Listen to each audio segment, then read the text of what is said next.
Suara guntur menggelegar, seolah menyahut amarah yang meledak di ruang tamu rumah minimalis itu. Namun, suara petir itu tak sebanding dengan hancurnya hati Aina saat melihat dua koper besar miliknya dan putrinya, Lila, sudah tergeletak di teras yang basah. Di hadapannya, berdiri lelaki yang sudah 5 tahun ini menjadi imamnya, Rizal. Di samping Rizal, bergelayut manja seorang wanita muda dengan perut yang sedikit membuncit, Siska. Wanita itu menatap Aina dengan senyum kemenangan yang menjijikan. "Kau lihat itu, Aina? Itu barang-barangmu. Mulai malam ini, detik ini juga, kamu dan anakmu angkat kaki dari rumahku." Seru Rizal dengan wajah merah padam, telunjuknya mengarah lurus ke pintu gerbang. Aina menarik napas panjang, berusaha menahan air mata agar tidak jatuh di hadapan mereka. Ia memeluk Lila, putrinya yang baru berusia 4 tahun, yang kini gemetar ketakutan di kakinya. "Mas, ini rumah kita. Kita membangunnya bersama dari nol. Dan sekarang kamu mengusirku hanya karena wanita ini?" Suara Aina terdengar bergetar namun tegas. Siska tertawa kecil, suara tawanya melengking menyakitkan telinga. Ia mengelus perutnya dengan sengaja. "Rumah kita? Jangan mimpi, Mbak. Mas Rizal beli rumah ini pakai gajinya. Kamu cuma ibu rumah tangga yang tahunya minta uang belanja. Lagi pula, Mas Rizal butuh istri yang bisa memberikan keturunan laki-laki. Dan lihat, aku sedang mengandung jagoan Mas Rizal." Rizal mengangguk cepat. Matanya menatap Aina dengan tatapan merendahkan yang belum pernah Aina lihat sebelumnya. "Benar kata Siska. Kamu mandul setelah melahirkan Lila. Aku butuh penerus. Siska memberikan apa yang tidak bisa kamu berikan. Lagi pula, aku sudah muak hidup pas-pasan karena pengeluaranmu yang boros untuk anak ini." "Boros?" Aina tersenyum miris. "Aku bahkan tidak pernah membeli baju baru selama 2 tahun terakhir demi menabung untuk sekolah Lila." "Uang gajimu? Mas, bukankah selama ini gajimu sering habis untuk judimu? Siapa yang menutupi kebutuhan dapur kalau bukan aku yang berjualan kue online diam-diam?" "Diam kau!" Rizal membentak. Tangannya melayang hendak menampar, namun terhenti di udara. "Jangan berani-berani mengungkit hal sepele. Intinya, aku sudah menjatuhkan talak padamu. Sekarang, kamu bukan siapa-siapa lagi di sini. Pergi. Bawa anakmu yang cengeng itu." Aina menatap Rizal lekat-lekat. Tatapan cinta yang dulu ada kini sirna, berganti menjadi tatapan dingin yang menusuk. Ia melihat Siska yang tersenyum mengejek. Siska, wanita yang selama ini ia kenal sebagai teman kerja Rizal, ternyata adalah ular berbisa. Siska merasa di atas angin, merasa telah memenangkan trofi emas berupa Rizal. Padahal, Siska hanya memungut sampah yang baru saja Aina buang. "Baik," ucap Aina pelan, namun terdengar jelas di tengah deru hujan. "Aku akan pergi. Tapi ingat satu hal, Mas Rizal. Jangan pernah mencariku atau Lila lagi. Saat aku melangkah keluar dari gerbang itu, aku pastikan kamu tidak akan pernah bisa menyentuh kami lagi." Rizal mendengus remeh. "Mencari kamu? Hah, jangan mimpi. Siapa yang mau mencari janda miskin tanpa pekerjaan sepertimu? Kamu pikir kamu bisa hidup di Jakarta yang keras ini tanpa uangku? Paling-paling seminggu lagi kamu akan datang mengemis di kakiku minta uang susu." Siska menimpali dengan nada sinis. "Iya, hati-hati ya, Mbak. Jangan sampai jadi gelandangan. Kasihan Lila kalau harus tidur di kolong jembatan. Oh ya, jangan harap bisa menumpang di rumah orang tuamu di kampung, bukannya mereka juga petani miskin." Aina tidak menjawab hinaan itu. Ia membungkuk, menggendong Lila yang menangis tanpa suara, lalu dengan tangan satunya menyeret koper besar itu. Hujan deras langsung menyambut tubuh mereka begitu kaki Aina menapaki halaman. Dinginnya air hujan tak sebanding dengan dinginnya perlakuan Rizal. Dari teras yang kering, Rizal dan Siska menonton. Rizal merasa lega, beban hidupnya seolah hilang. Ia membayangkan hidup bahagia dengan Siska yang cantik dan anak laki-laki yang dikandungnya. Ia tidak tahu bahwa wanita yang baru saja ia usir dengan hinaan itu menyimpan rahasia besar yang mampu meruntuhkan dunianya dalam sekejap mata. Aina berjalan tertatih menuju gerbang. Setelah gerbang tertutup di belakangnya, ia tidak menoleh lagi. Ia berjalan menjauh dari kompleks perumahan kelas menengah itu, menuju sebuah halte bus yang sepi. Di bawah naungan atap halte yang bocor, Aina meletakkan kopernya. Ia mengeluarkan sebuah ponsel tua dari tasnya. Ponsel itu bukan ponsel yang biasa ia gunakan untuk berkomunikasi dengan Rizal. Itu adalah ponsel khusus yang selama 5 tahun ini ia matikan demi hidup sederhana sebagai istri Rizal, sebuah ujian cinta yang ternyata gagal total. Tangan Aina yang basah menekan tombol power. Layar menyala. Ia mencari satu nama di kontak yang hanya berisi 5 nomor itu. Kakek Wijaya. Telepon tersambung pada dering kedua. Halo? Aina? Cucuku? Suara berat dan berwibawa terdengar dari seberang sana. Getaran kekhawatiran dan kerinduan tersirat jelas. Kakek. Suara Aina pecah. Pertahanan dirinya runtuh. Jemput Aina, Kek. Ujian Aina sudah selesai. Aina gagal. Dia mengusirku. Hening sejenak di seberang sana, sebelum suara kakek Wijaya berubah menjadi geraman rendah yang menakutkan, suara dari seorang taipan yang menguasai separuh bisnis properti dan pertambangan di negeri ini. Di mana kamu sekarang? Kakek kirimkan ajudan dan mobil sekarang juga. Jangan menangis, sayang. Siapapun yang membuat air mata cucu kesayangan keluarga Wijaya jatuh, dia harus membayar dengan darah dan air mata darah. Tunggu di sana. Aina menutup telepon. Ia memeluk Lila erat-erat. Jangan takut, nak. Mulai besok, kita tidak akan miskin lagi. Kita akan pulang ke rumah kita yang sebenarnya. Sementara itu, di dalam rumah, Rizal dan Siska sedang merayakan kemenangan mereka dengan memesan makanan mahal. Mas, akhirnya kita bebas, kata Siska manja, menyandarkan kepala di bahu Rizal. Kamu hebat, berani tegas sama mantan istrimu yang parasit itu. Tentu saja, sayang. Aku melakukan ini demi kamu dan anak kita. Biar Aina tahu rasa, betapa sulitnya mencari uang. Dia pasti akan menderita. Mereka tertawa, tidak menyadari bahwa di luar sana, sebuah konvoi mobil mewah berwarna hitam legam, jenis Rolls-Royce dan Alphard dengan pengawalan ketat, sedang melaju menembus hujan, menuju titik koordinat di mana Aina berada. Takdir mereka baru saja berbalik 180 derajat. Roda kehidupan bukan sekadar berputar, tapi akan melindas mereka yang sombong. Dan yang lebih mengejutkan lagi bagi Siska nantinya, ayah kandungnya, Pak Herman, hanyalah seorang kepala gudang di salah satu pabrik kecil milik kakek Wijaya, kakek dari wanita yang baru saja ia usir dan ia hina miskin. Malam itu menjadi malam terakhir penderitaan Aina, dan menjadi awal dari mimpi buruk panjang bagi Rizal dan Siska. Hujan belum benar-benar reda, menyisakan gerimis halus yang membasahi jalanan aspal. Di halte bus yang kusam dan berbau apek itu, Aina masih mendekap Lila yang tertidur karena kelelahan menangis. Dingin malam menusuk hingga ke tulang, namun rasa dingin di hati Aina jauh lebih membekukan. Tiba-tiba, sorot lampu yang sangat terang memecah kegelapan jalan raya yang sepi. Bukan hanya satu pasang lampu, melainkan iring-iringan.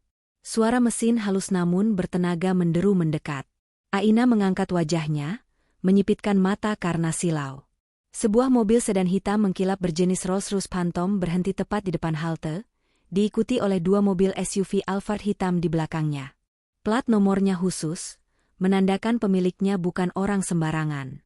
Pintu mobil depan terbuka. 4 orang pria berbadan tegap dengan setelan jas hitam rapi keluar dengan sigap. Salah satu dari mereka, pria parubaya dengan rambut memutih di bagian pelipis, segera membuka payung besar dan berlari kecil menghampiri Aina. Pria itu membungkuk dalam-dalam, sebuah gestur penghormatan yang sudah 5 tahun tidak Aina lihat. Selamat malam, Nona muda Aina, sapa pria itu dengan suara bergetar menahan haru. Maafkan saya, maafkan Pak Darto karena terlambat menjemput Nona. Aina menatap wajah familiar itu. Pak Darto, kepala keamanan kepercayaan kakeknya yang sudah mengasuhnya sejak kecil. Air mata Aina yang sedari tadi ditahan kembali merebak, namun kali ini karena rasa lega. Pak Darto. Lirih Aina. Bawa aku pulang. Segera, Nona. Segera. Pak Darto memberi isyarat. 2 pengawal lain segera mengambil alih koper-koper Aina yang basah dengan sangat hati-hati, seolah koper itu berisi emas batangan. Sementara itu, Pak Darto memayungi Aina yang menggendong Lila menuju pintu belakang Rolls-Royce yang sudah terbuka otomatis. Interior mobil itu bagaikan dunia lain. Aroma kulit premium dan penghangat ruangan langsung menyergap tubuh Aina yang menggigil. Di kursi belakang yang luas, Aina mendudukkan Lila. Anak itu menggeliat pelan, matanya mengerjap melihat lampu-lampu panel mobil yang mewah. "Ibu, kita naik apa? Ini mimpi ya?" tanya Lila polos, tangannya meraba jok kulit yang empuk. Aina tersenyum, mengusap kepala putrinya yang rambutnya sedikit lepek. "Bukan mimpi, sayang. Ini jemputan dari buyut. Kita pulang ke rumah yang sebenarnya." Mobil melaju membelah malam. Di dalam keheningan yang nyaman, Aina menatap pantulan dirinya di kaca jendela. Wajahnya kusam, matanya bengkak, pakaiannya sederhana dan sedikit basah. 5 tahun ia meninggalkan kemewahan demi membuktikan pada dirinya sendiri bahwa cinta sejati itu ada, bahwa seseorang bisa mencintainya tanpa memandang harta keluarga Wijaya. Ia memilih Rizal, seorang karyawan biasa yang ia temui di sebuah pameran buku. Aina menyamar menjadi gadis yatim piatu yang sederhana. Ia ingin dicintai apa adanya. Namun, realita menamparnya keras. Tanpa uang, cinta Rizal menguap. Tanpa status, kesetiaan Rizal hancur oleh godaan wanita lain yang terlihat sedikit lebih, wah, di matanya. "Bodoh," rutuk Aina pelan pada dirinya sendiri. "Betapa bodohnya aku membuang waktu 5 tahun melayani laki-laki yang bahkan tidak tahu cara menghargai istri." 1 jam kemudian, iring-iringan mobil memasuki kawasan elit Menteng. Mereka berbelok masuk ke sebuah gerbang besi raksasa setinggi 5 meter yang diukir dengan inisial emas, W. Taman luas yang tertata rapi menyambut mereka, diterangi lampu-lampu taman yang artistik. Di ujung jalan masuk, berdiri sebuah bangunan megah bergaya kolonial modern dengan pilar-pilar putih kokoh. Istana Cempaka, kediaman utama keluarga Wijaya. Ketika mobil berhenti di lobi utama, puluhan pelayan berbaris rapi. Mereka semua menunduk hormat. Begitu Aina turun, seorang pria tua dengan tongkat kayu eboni berukir naga berjalan tertatih namun cepat menuruni tangga teras. Itu kakek Wijaya. Wajahnya yang keriput namun tegas kini basah oleh air mata. "Aina," serunya. Aina berlari kecil dan menghambur ke pelukan kakeknya. Tangisnya pecah seketika. "Kek, maafkan Aina. Aina salah. Aina salah memilih orang." Kakek Wijaya memeluk cucu satu-satunya itu erat-erat, menepuk punggungnya dengan tangan yang gemetar. "SSHH. Sudah. Tidak ada yang salah dengan ketulusanmu, Nak. Yang salah adalah bajingan itu yang tidak tahu diuntung. Kau sudah pulang sekarang. Kau aman." Mata tajam kakek Wijaya kemudian beralih pada Lila yang berdiri bingung di samping ibunya. Kakek itu berjongkok, menatap cicitnya. "Ini, Lila?" tanyanya lembut. Lila mengangguk takut-takut. "Halo, Buyut." Hati kakek Wijaya mencelos melihat pakaian Lila yang lusuh, dan sepatu ketsnya yang sudah mulai jebol di bagian ujung. Kemarahan yang luar biasa membakar dadanya, kemarahan pada Rizal yang membiarkan darah daging keluarga Wijaya hidup kekurangan seperti ini. "Halo, cantik." Kakek Wijaya tersenyum, menghapus air mata di pipinya sendiri. "Malam ini, kamu akan tidur di kasur empuk seperti putri raja. Mau?" "Mau?" seru Lila, matanya berbinar. Malam itu, Istana Cempaka sibuk. Para pelayan menyiapkan air hangat dengan aromaterapi, koki pribadi menyiapkan hidangan steak wagyu dan sup krim jagung kesukaan Aina, dan dokter pribadi keluarga dipanggil untuk memeriksa kesehatan Aina dan Lila. Setelah mandi dan berganti pakaian tidur berbahan sutra lembut, Aina duduk di tepi ranjang king size di kamarnya yang dulu. Kamar itu tidak berubah sedikit pun. Masih luas, mewah, dengan balkon menghadap kolam renang. Lila sudah tertidur pulas di sampingnya, memeluk boneka beruang raksasa yang baru saja diberikan pelayan. Pintu diketuk pelan. Kakek Wijaya masuk membawa sebuah tablet. Wajahnya kini kembali dingin dan serius. Aura seorang pengusaha yang ditakuti lawan bisnisnya telah kembali. "Aina, kakek sudah mendapatkan laporan lengkap tentang suamimu." "Maksud kakek, mantan suamimu, dan wanita itu?" ujar kakek Wijaya sambil duduk di sofa beludru di sudut kamar. Aina bangkit dan duduk di hadapan kakeknya. "Namanya Siska, Kek." "Ya, Siska Anggraeni." Kakek Wijaya menggeser layar tablet, menampilkan foto Siska dan data pribadinya. Dia bekerja sebagai staf administrasi di kantor Rizal. Dan tebak apa yang kakek temukan? Kakek Wijaya menekan sebuah tombol, menampilkan data keluarga Siska. Ayahnya, Herman Susanto. Dia adalah kepala gudang di pabrik tekstil Wijaya Unit 4 di Tangerang. Dia sudah bekerja selama 20 tahun di perusahaan kita. Mata Aina membelalak. Ayah Siska, karyawan kakek. Kakek Wijaya mengangguk dengan senyum sinis yang mengerikan. Dunia ini sempit, nak. Wanita yang sombong itu, yang menghina cucuku miskin, ternyata makan dari gaji yang dibayarkan oleh perusahaan kakekmu. Dan Rizal? Perusahaan tempat dia bekerja, PT Solusi Karya, baru saja mengajukan proposal kerjasama besar dengan Wijaya Group minggu lalu.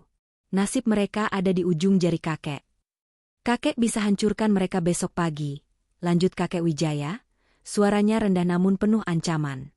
Kakek bisa pecat bapaknya Siska, batalkan kontrak perusahaan Rizal, dan pastikan Rizal dipecat sehingga tidak ada satu perusahaan pun di kota ini yang mau menerimanya.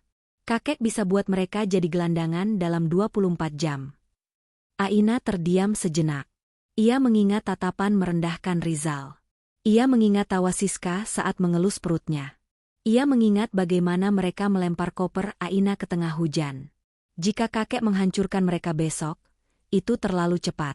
Mereka belum merasakan penyesalan. Mereka akan merasa sebagai korban keadaan. Aina tidak ingin itu. Ia ingin mereka tahu siapa yang mereka lawan. Ia ingin melihat wajah mereka pucat pasi saat menyadari kesalahan mereka.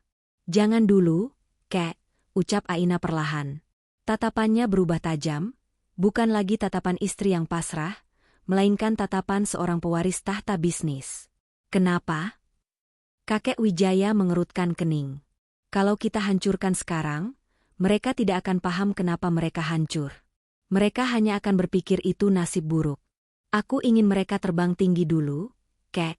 Biarkan Rizal merasa dia sukses. Biarkan Siska merasa dia ratu. Aina mengambil tablet dari tangan kakeknya, menatap foto Rizal. Rizal akan ada acara reuni akbar dan pelantikan direktur baru di perusahaannya bulan depan. Bukan? Aku dengar dia kandidat kuat untuk naik jabatan karena proyeksi kerjasama dengan Wijaya Group. Benar, jawab kakek. Kalau begitu, setujui kerjasama itu, kek. Buat Rizal merasa dia menang. Buat dia naik jabatan. Dan undang dia ke pesta ulang tahun perusahaan Wijaya Group minggu depan. Undang dia dan istri barunya. Kakek Wijaya mulai tersenyum, mengerti arah pikiran cucunya. Dan di sana, kau akan muncul. Ya, aku akan muncul sebagai wakil CEO baru Wijaya Group. Aku ingin melihat wajah mereka saat mereka harus menunduk mencium tanganku di hadapan ratusan elit bisnis. Rencana yang jahat, kekeh kakek Wijaya bangga. Darah Wijaya memang mengalir deras di tubuhmu. Sementara itu, di rumah kontrakan Rizal. Pagi menyapa dengan sinar matahari yang cerah, kontras dengan suasana di dalam rumah minimalis itu. Rizal terbangun karena suara alarm, bukan karena aroma kopi dan nasi goreng yang biasanya sudah tersedia di meja makan. Ia menggeliat, meraba sisi tempat tidur. Siska masih tertidur pulas, mendengkur halus. Yang bangun, sudah jam 6. Aku harus kerja, guncang Rizal pelan. Siska menepis tangan Rizal dengan malas. Aduh, mas, aku masih ngantuk. Lagian aku kan lagi hamil muda, mual kalau bangun pagi. Kamu bikin sarapan sendiri aja kenapa sih? Atau beli bubur ayam di depan? Rizal tertegun. Biasanya, Aina sudah bangun sejak jam 4 pagi. Rumah sudah bersih. Pakaian kerja Rizal sudah disetrika licin dan digantung. Bekal makan siang sudah siap, dan kopi panas sudah tersedia. Rizal bangkit dengan kesal. Ia berjalan ke dapur. Piring bekas makan malam kemewahan mereka semalam masih menumpuk kotor di wastafel, dikerubungi semut. Lantai dapur lengket bekas tumpahan soda yang lupa dibersihkan. Sial, umpat Rizal. Ia membuka kulkas, berharap ada sisa makanan. Kosong. Aina yang biasanya mengatur belanja mingguan dengan uang pas-pasan yang diberikannya, selalu bisa memastikan kulkas terisi sayur dan telur. Tapi sekarang, kulkas itu melompong. Rizal terpaksa menyeduh kopi instan. Saat hendak mengambil kemeja kerjanya di lemari, Ia menyadari kemeja putih favoritnya belum disetrika. Kusut dan bau apek lemari. "Siska, baju kerjaku kok belum disiapin?" teriak Rizal dari kamar. Siska menyahut dari balik selimut dengan nada tinggi. "Ya ampun Mas, jangan teriak-teriak dong. Aku kan bukan babumu si Aina itu. Laundry kan ada, tinggal bawa ke laundry, apa susahnya sih? Kamu punya uang kan sekarang?" Rizal mengatupkan rahangnya. Ia ingin marah, tapi ia sadar ia tidak boleh marah pada Siska. Siska sedang mengandung anak laki-lakinya. Siska adalah trofi kemenangannya. Ia tidak boleh mengakui bahwa hidupnya tiba-tiba menjadi repot tanpa Aina. "Ya sudah," gumam Rizal, memakai kemeja kusut itu lalu menutupinya dengan jas agar tidak terlalu terlihat. "Aku berangkat. Nanti aku pesankan makanan online buat kamu. Transfer uangnya sekalian ya, Mas. Aku mau belanja baju hamil online, baju-bajuku udah mulai sempit," seru Siska tanpa membuka mata. Rizal menghela napas panjang saat menyalakan mobilnya, mobil yang cicilannya masih 3 tahun lagi. Ia merasa ada yang hilang. Rasa tenang dan terurus yang selama ini ia nikmati, lenyap bersama perginya Aina semalam. "Ah, ini cuma adaptasi awal," hibur Rizal pada dirinya sendiri saat menyetir keluar dari garasi. "Yang penting Aina sudah pergi. Beban hidupku berkurang. Tidak ada lagi istri boros dan anak cengeng." Sesampainya di kantor, suasana hati Rizal membaik. Rekan-rekan kerjanya menyapanya dengan hormat. Gosip bahwa dia akan dipromosikan menjadi manajer senior, karena kedekatannya dengan klien besar sudah menyebar. "Pak Rizal," panggil sekretaris kantor. "Ada surat undangan penting untuk Bapak. Diantar langsung oleh kurir VIP tadi pagi." Rizal menerima amplop tebal berwarna emas itu dengan dahi berkerut. Kertasnya terasa berat dan mahal, bertekstur beludru. Ia membukanya perlahan. Matanya membelalak membaca isinya. "Undangan eksklusif gala dinner HUT ke-50 Wijaya Group kepada YTH. Bapak Rizal sepasangan. Kami mengundang Anda untuk hadir dalam perayaan emas perusahaan kami. Kehadiran Anda sangat diharapkan sehubungan dengan potensi kemitraan strategis." Jantung Rizal berdegup kencang. Wijaya Group. Perusahaan raksasa itu mengundangnya secara personal? Ini adalah tiket emasnya menuju kekayaan. Gila. Desis Rizal. Ini pasti karena prestasiku. Mereka melirik potensiku. Ia segera mengambil ponselnya, menelepon Siska. "Halo, Yang? Kamu harus siap-siap. Minggu depan kita akan pergi ke pesta paling mewah tahun ini. Kita diundang oleh pemilik Wijaya Group. Kamu harus tampil secantik mungkin. Buat semua orang iri. Kita akan buktikan kalau kita pasangan paling serasi dan sukses." Di ujung telepon, Siska memekik girang. "Serius Mas? Aku butuh gaun baru. Yang mahal. Biar kalau ketemu teman-teman lama, mereka tahu kita sudah di level berbeda." Rizal tertawa lepas. "Beli apapun yang kamu mau. Masa depan kita cerah, sayang." Rizal tidak tahu, undangan itu bukan tiket menuju surga, melainkan tiket masuk ke arena pembantaian yang sudah disiapkan oleh mantan istrinya. Di balik kertas emas itu, Aina sedang tersenyum menatap kalender, menandai hari di mana ia akan memperkenalkan definisi kehancuran yang sesungguhnya pada mantan suaminya. 3 hari sebelum pesta akbar Wijaya Group, Istana Cempaka berubah menjadi markas transformasi. Aina tidak membiarkan 1 detik pun terbuang sia-sia. Ia tahu, balas dendam terbaik bukanlah caci maki di pinggir jalan, melainkan berdiri tegak di puncak dunia di mana musuhmu bahkan tidak sanggup mendongakkan kepala untuk melihatmu. Pagi itu, 3 orang fashion stylist ternama ibu kota, seorang ahli gizi, dan 2 dokter kecantikan terbaik didatangkan khusus oleh kakek Wijaya. Aina duduk di depan cermin besar di ruang ganti pribadinya yang seluas apartemen Rizal. Ia menatap pantulan dirinya. Kulitnya yang dulu kusam karena sering terkena asap dapur dan panas matahari saat naik motor, kini mulai kembali bercahaya setelah perawatan intensif maraton selama 48 jam terakhir. Lingkaran hitam di bawah matanya akibat begadang menjahit pesanan tetangga, kini pudar digantikan kesegaran wajah yang terawat. Nona Aina memiliki struktur tulang wajah yang sangat elegan. Puji Pierre, penata rias langganan para artis papan atas, sambil mengoleskan serum berharga jutaan rupiah ke wajah Aina. Hanya saja, 5 tahun terakhir ini aura Nona tertutup debu penderitaan. Tugas saya hanya menyapunya, agar berlian di bawahnya kembali bersinar. Aina tersenyum tipis. Buat aku tidak dikenali, Pierre. Aku ingin wanita lusuh yang diusir suaminya 3 malam lalu itu mati. Yang ada sekarang adalah Aina Wijaya. Tentu, my lady, jawab Pierre bersemangat. Di sudut ruangan, Lila sedang bermain dengan gembira. Ia didandani layaknya boneka porselen. Rambutnya yang dulu sering kusut kini dipotong bob rapi, mengenakan gaun anak-anak rancangan desainer Prancis. Tidak ada lagi Lila yang minder dan takut. Sementara itu, di ruang tengah, beberapa manekin berjejer memamerkan gaun-gaun haute couture yang diterbangkan langsung dari Milan dan Paris. Aina berjalan perlahan, jari-jarinya menyentuh kain sutra, beludru, dan sifon berkualitas tinggi. Matanya terhenti pada sebuah gaun malam berwarna emerald green, hijau zamrud, berbahan sutra satin. Gaun itu memiliki potongan leher off-shoulder yang memamerkan bahu jenjangnya, dengan belahan kaki yang cukup tinggi namun tetap sopan, memberikan kesan anggun sekaligus berkuasa. Warna hijau itu mengingatkannya pada uang, hal yang didoakan oleh Rizal dan Siska. Aku pilih yang ini, tunjuk Aina. Pilihan sempurna, Nona, sahut asisten pribadinya. Dan perhiasannya?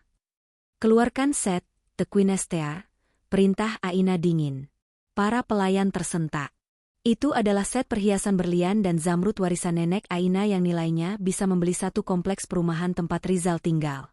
Kalung itu begitu berkilau, hingga seolah memancarkan cahayanya sendiri.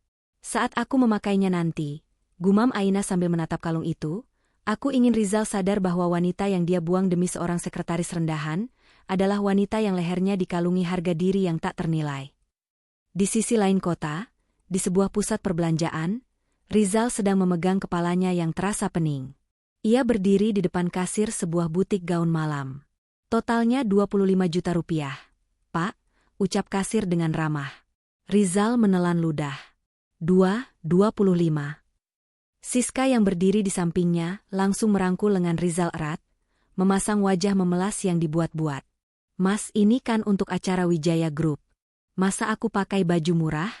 Nanti kamu malu loh kalau istrimu kelihatan gembel. Katanya mau jadi direktur? Istri direktur penampilannya harus kelas atas dong. Rizal menatap Siska. Wanita itu memilih gaun merah menyala yang penuh payet berkilauan. Terlalu mencolok, sebenarnya, dan potongannya terlalu ketat untuk ibu hamil. Tapi Siska bersikeras itu model terbaru. Tapi ini limit kartu kreditku sudah mepet. Bisik Rizal. Siska cemberut, melepaskan rangkulannya. Ya udah kalau nggak mau beliin, berarti kamu nggak sayang sama aku dan anak kita. Nanti kalau di pesta aku dihina orang karena bajunya jelek, kamu juga yang kena. Panik melihat Siska merajuk, Rizal buru-buru mengeluarkan kartu kredit cadangannya. Kartu yang sebenarnya ia siapkan untuk dana darurat lahiran nanti. Iya, sayang. Jangan marah dong. Ini investasi buat masa depan kita juga. Nih, Mbak, gesek, ucap Rizal dengan tangan sedikit gemetar. Siska bersorak kegirangan. Makasih Mas. Kamu emang suami terbaik. Nggak kayak si Aina yang pelit itu, beli daster 50.000 aja mikirnya seharian. Rizal tersenyum kecut. Dalam hati, ia membenarkan ucapan Siska untuk menenangkan dirinya sendiri. Benar, Aina itu menyedihkan. Dia tidak tahu cara bergaya. Siska berbeda, dia tahu cara membawa diri di kalangan elit. Uang 25 juta ini akan kembali berkali-kali lipat kalau aku berhasil dapat proyek dari Wijaya Group. Setelah membeli gaun, Siska menyeret Rizal ke toko sepatu, lalu ke salon. Hari itu, Rizal menghabiskan hampir 50 juta rupiah. Tabungan kerjanya selama 2 tahun ludes dalam 6 jam. Namun, setiap kali rasa cemas muncul, ia menepisnya dengan membayangkan dirinya bersalaman dengan CEO Wijaya Group dan mendapatkan kontrak miliaran. Hari H, malam gala dinner. Grand Ballroom Hotel Kempinski Jakarta dipenuhi oleh aroma parfum mahal dan gemerlap lampu kristal. Mobil-mobil mewah antre di lobi untuk menurunkan penumpang. Para juru kamera berbaris di belakang tali pembatas merah, siap memotret para konglomerat, selebriti, dan pejabat negara yang hadir. Sebuah taksi online berhenti agak jauh dari lobi utama. Rizal dan Siska turun dengan tergesa-gesa. Rizal tidak mau orang melihat mereka turun dari taksi biasa di antara deretan Mercedes dan BMW. "Aduh, Mas, jalannya jangan cepet-cepet. Susah nih pakai high heels," keluh Siska. Malam itu, Siska tampil, wah. Gaun merahnya yang penuh payet memantulkan cahaya lampu jalanan secara berlebihan. Riasan wajahnya tebal, dengan lipstik merah menyala. Ia memakai perhiasan emas imitasi yang ia beli online, berharap di bawah lampu pesta tidak akan terlihat palsunya.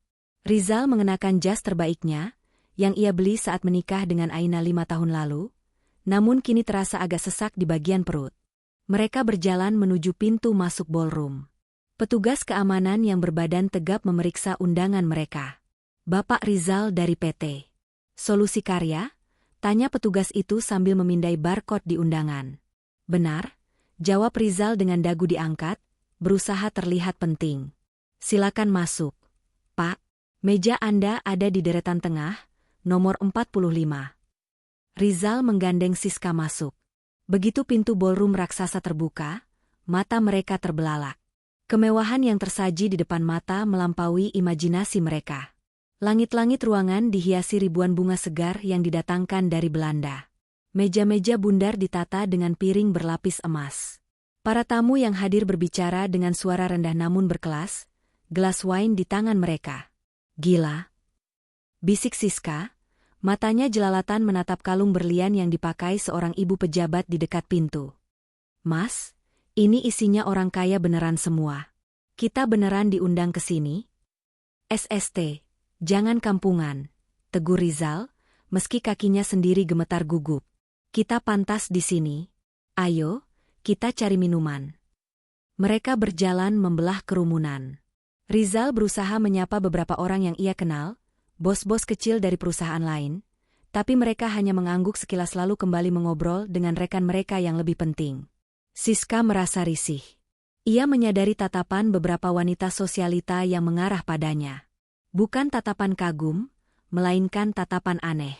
Gaun merahnya yang terlalu heboh justru terlihat norak di antara gaun-gaun tamu lain yang berwarna pastel, atau hitam elegan dengan potongan simpel namun mahal.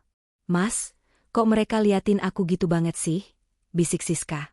"Pasti mereka iri ya sama gaunku?" "Pasti, sayang. Kamu paling bersinar di sini," dusta Rizal. Mereka duduk di meja nomor 45. Di meja itu sudah ada beberapa pengusaha lain. "Selamat malam," sapa Rizal ramah, mencoba membangun networking. "Saya Rizal, calon manajer senior PT Solusi Karya." Seorang pria tua di sebelahnya tersenyum sopan. "Selamat malam.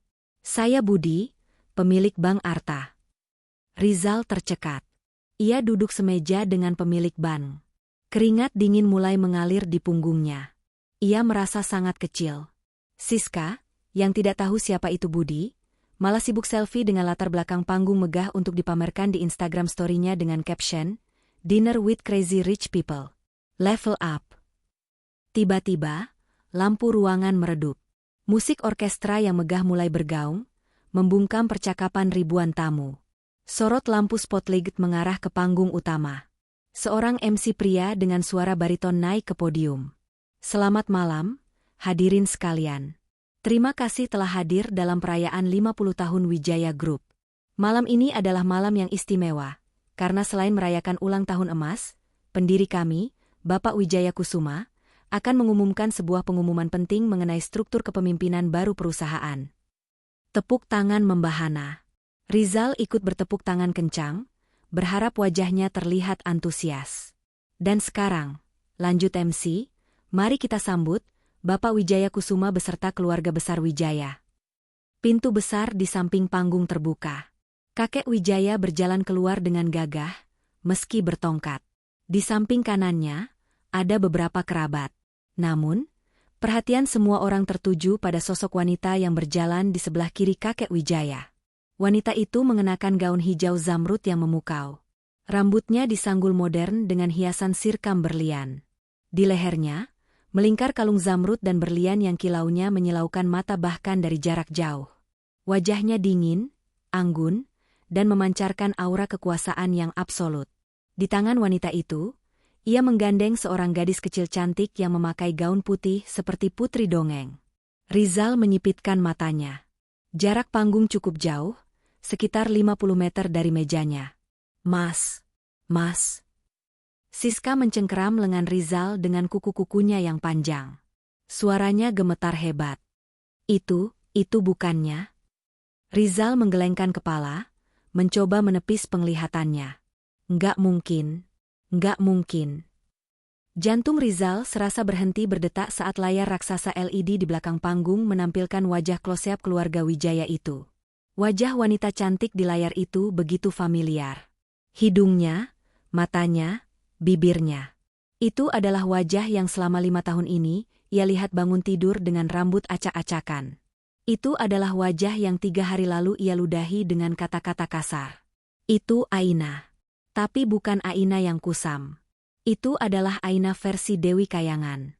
MC kembali bersuara, dan mari kita berikan tepuk tangan meriah untuk Wakil CEO baru Wijaya Group, sekaligus pewaris tunggal kekayaan Wijaya. Ibu Aina Wijaya. Duar. Rasanya seperti ada petir yang menyambar tepat di atas kepala Rizal. Gelas wine di tangan Rizal terlepas, jatuh ke lantai dan pecah berkeping-keping, menimbulkan suara gaduh yang membuat orang-orang di meja mereka menoleh kaget. Tapi Rizal tidak peduli. Ia mematung. Mulutnya menganga. Napasnya tercekat di tenggorokan. Aina di layar raksasa itu tersenyum tipis ke arah kamera. Senyum yang penuh arti. Dan seolah-olah, matanya yang tajam menembus layar, menatap lurus ke arah meja nomor 45, tepat ke manik mata Rizal yang sedang hancur lebur jiwanya. Mbak Aina? Desis Siska. Wajahnya pucat pasi, bedak tebalnya tak mampu menutupi ketakutan yang tiba-tiba menyergap. Mbak Aina itu, pewaris Wijaya Group. Rizal terduduk lemas di kursinya. Kakinya yang tadi gemetar kini lumpuh total. Aku mengusir pemilik perusahaan yang mau aku ajak kerjasama, gumam Rizal ngeri. Aku bilang dia miskin. Di atas panggung, Aina menerima mikrofon. Suaranya yang lembut namun tegas menggema di seluruh ruangan ballroom, menembus telinga Rizal seperti vonis kematian. Selamat malam, sapa Aina. Terima kasih telah hadir. Malam ini, saya ingin berbagi sedikit cerita tentang kesetiaan dan pengkhianatan, sebelum kita membahas bisnis. Rizal merasa seluruh darah di tubuhnya tersedot keluar. Aina akan berbicara.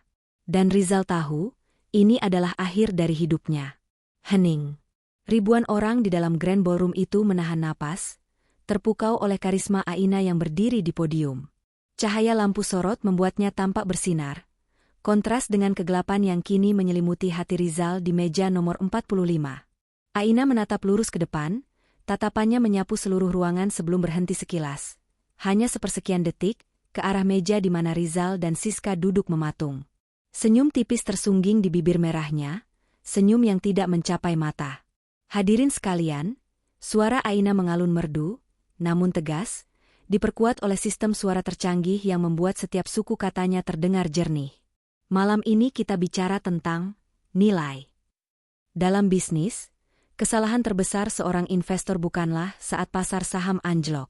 Kesalahan terbesar adalah ketika dia gagal mengenali aset berharga yang sudah ada di genggamannya, dan membuangnya demi investasi bodoh yang terlihat mengilap di luar, namun busuk di dalam.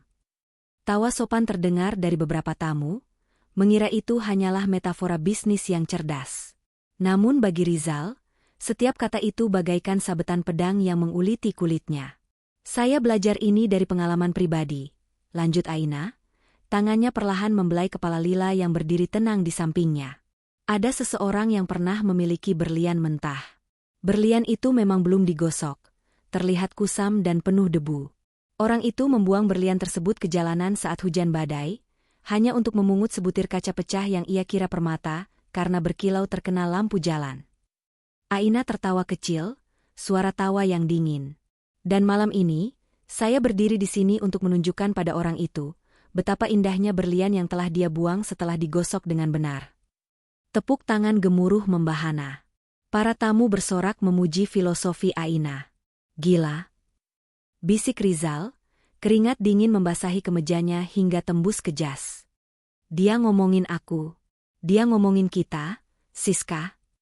Siska gemetar hebat. Tangannya mencengkeram taplak meja hingga kusut.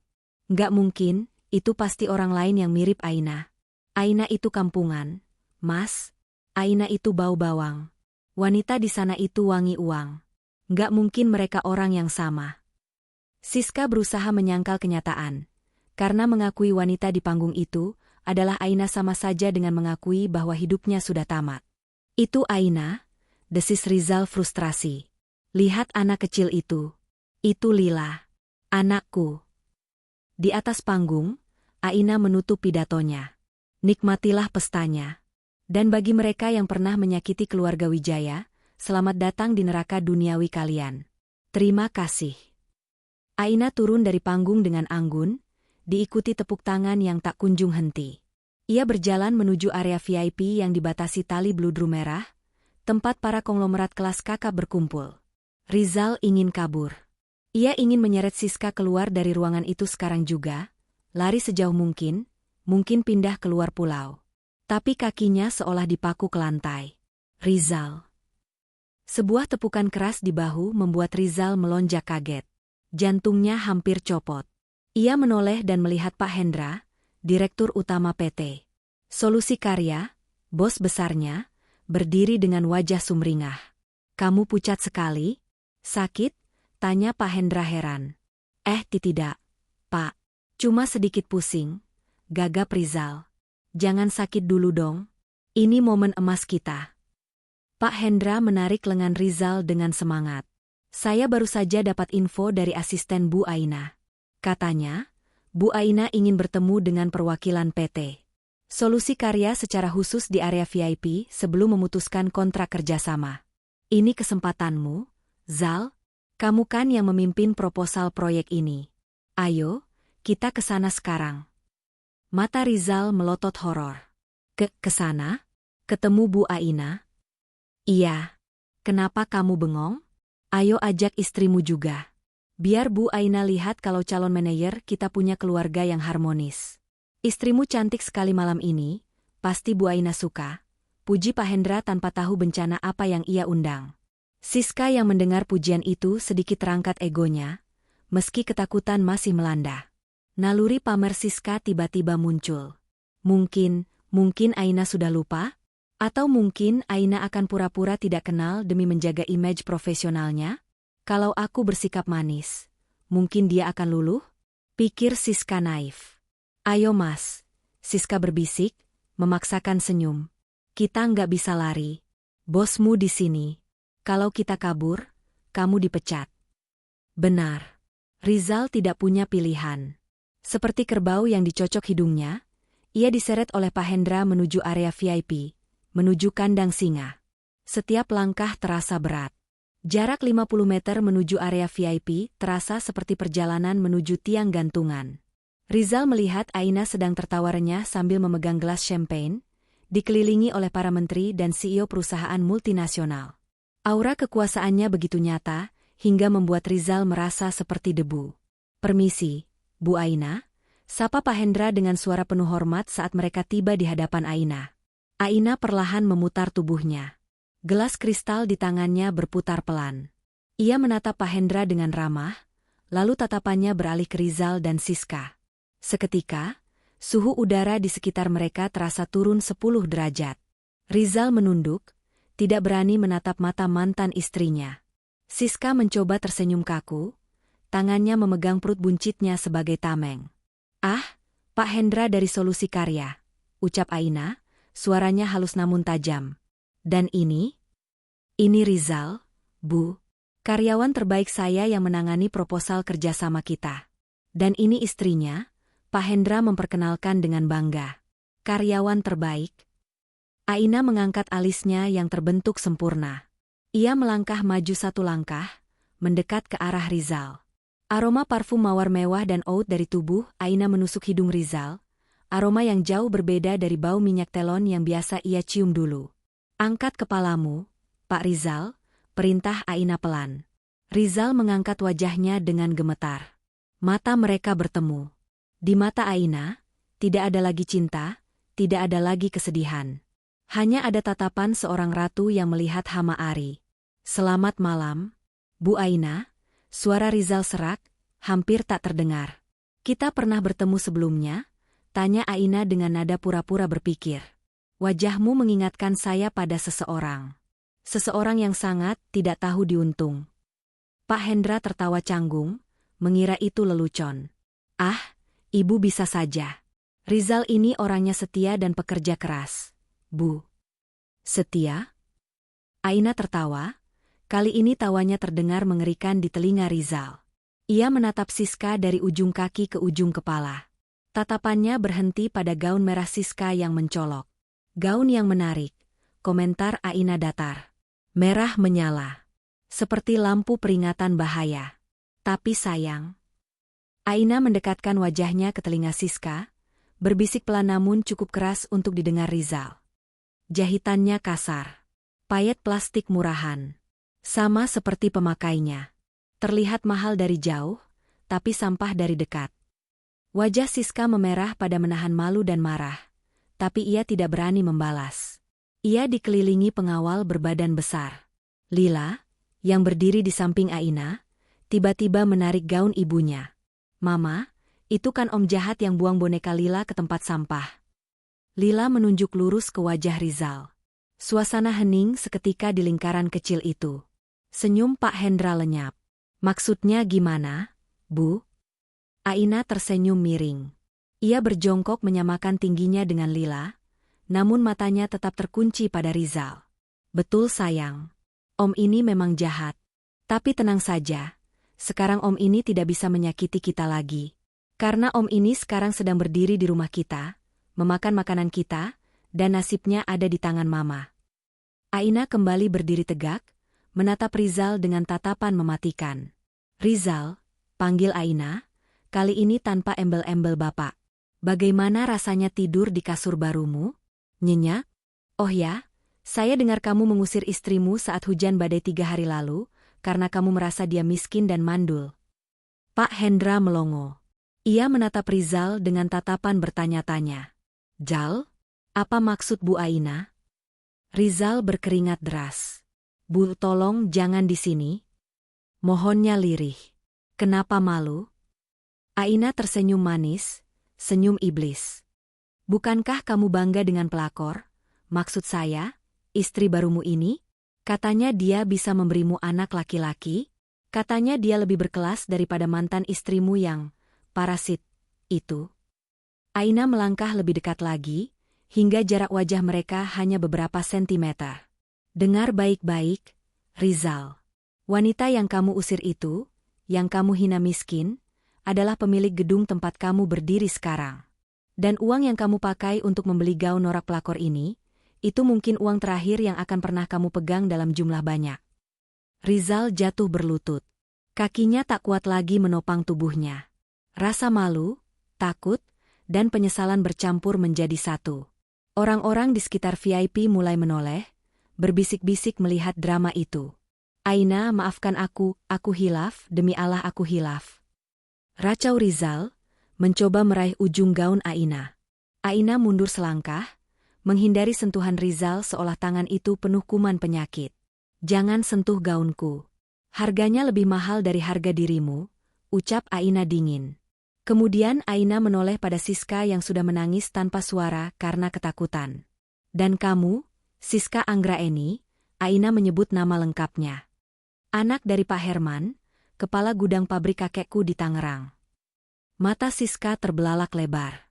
"Kakakmu tahu bapakku?" "Tentu saja. Kakekku sangat menyayangi karyawannya. Sayang sekali, Pak Herman yang jujur punya anak perempuan yang hobi mengambil suami orang." Aina mendesah dramatis.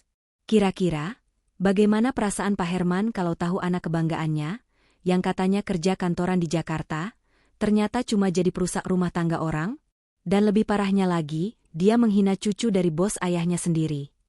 Siska gemetar hebat, kakinya lemas. Ia ambruk ke lantai, duduk bersimpuh di samping Rizal. Bayangan ayahnya dipecat dan terkena serangan jantung memenuhi kepalanya. "Mbak Aina, tolong jangan bawa-bawa bapak saya mohon Mbak." Isak Siska. Pak Hendra yang sedari tadi bingung, akhirnya menyambungkan benang merahnya. Wajahnya berubah merah padam karena marah pada Rizal. Ia merasa dijebak. Ia membawa musuh pemilik perusahaan ke hadapan pemilik perusahaan. Rizal, bentak Pak Hendra. Jadi wanita yang kamu ceritakan sudah kamu ceraikan itu, Bu Aina? Rizal hanya bisa menunduk, menangis. Aina menatap Pak Hendra. Pak Hendra, saya sebenarnya tertarik dengan proposal PT Solusi Karya. Tapi saya punya prinsip. Saya tidak bekerja sama dengan perusahaan yang mempekerjakan orang yang tidak punya integritas moral. Orang yang tega membuang istri dan anaknya sendiri demi nafsu sesaat, pasti akan tega juga menjual rahasia perusahaan demi keuntungan pribadi. Saya mengerti, Bu, sangat mengerti. Pak Hendra menjawab panik. Mulai detik ini juga, Rizal bukan lagi karyawan PT Solusi Karya. Saya pecat dia dengan tidak hormat. Dan Siska juga. Tidak, jerit Siska histeris. Mas Rizal, lakukan sesuatu. Tapi Rizal hanya diam, tatapannya kosong. Dunianya runtuh. Karirnya, harapannya, masa depannya, hancur dalam hitungan menit di bawah kaki wanita yang dulu ia anggap remeh. Security, panggil Aina tenang. 4 orang pengawal berbadan besar segera datang. Bawa 2 sampah ini keluar. Mereka mengotori pemandangan di pestaku. Perintah Aina sambil membalikkan badan, kembali menyesap champagne-nya dengan elegan.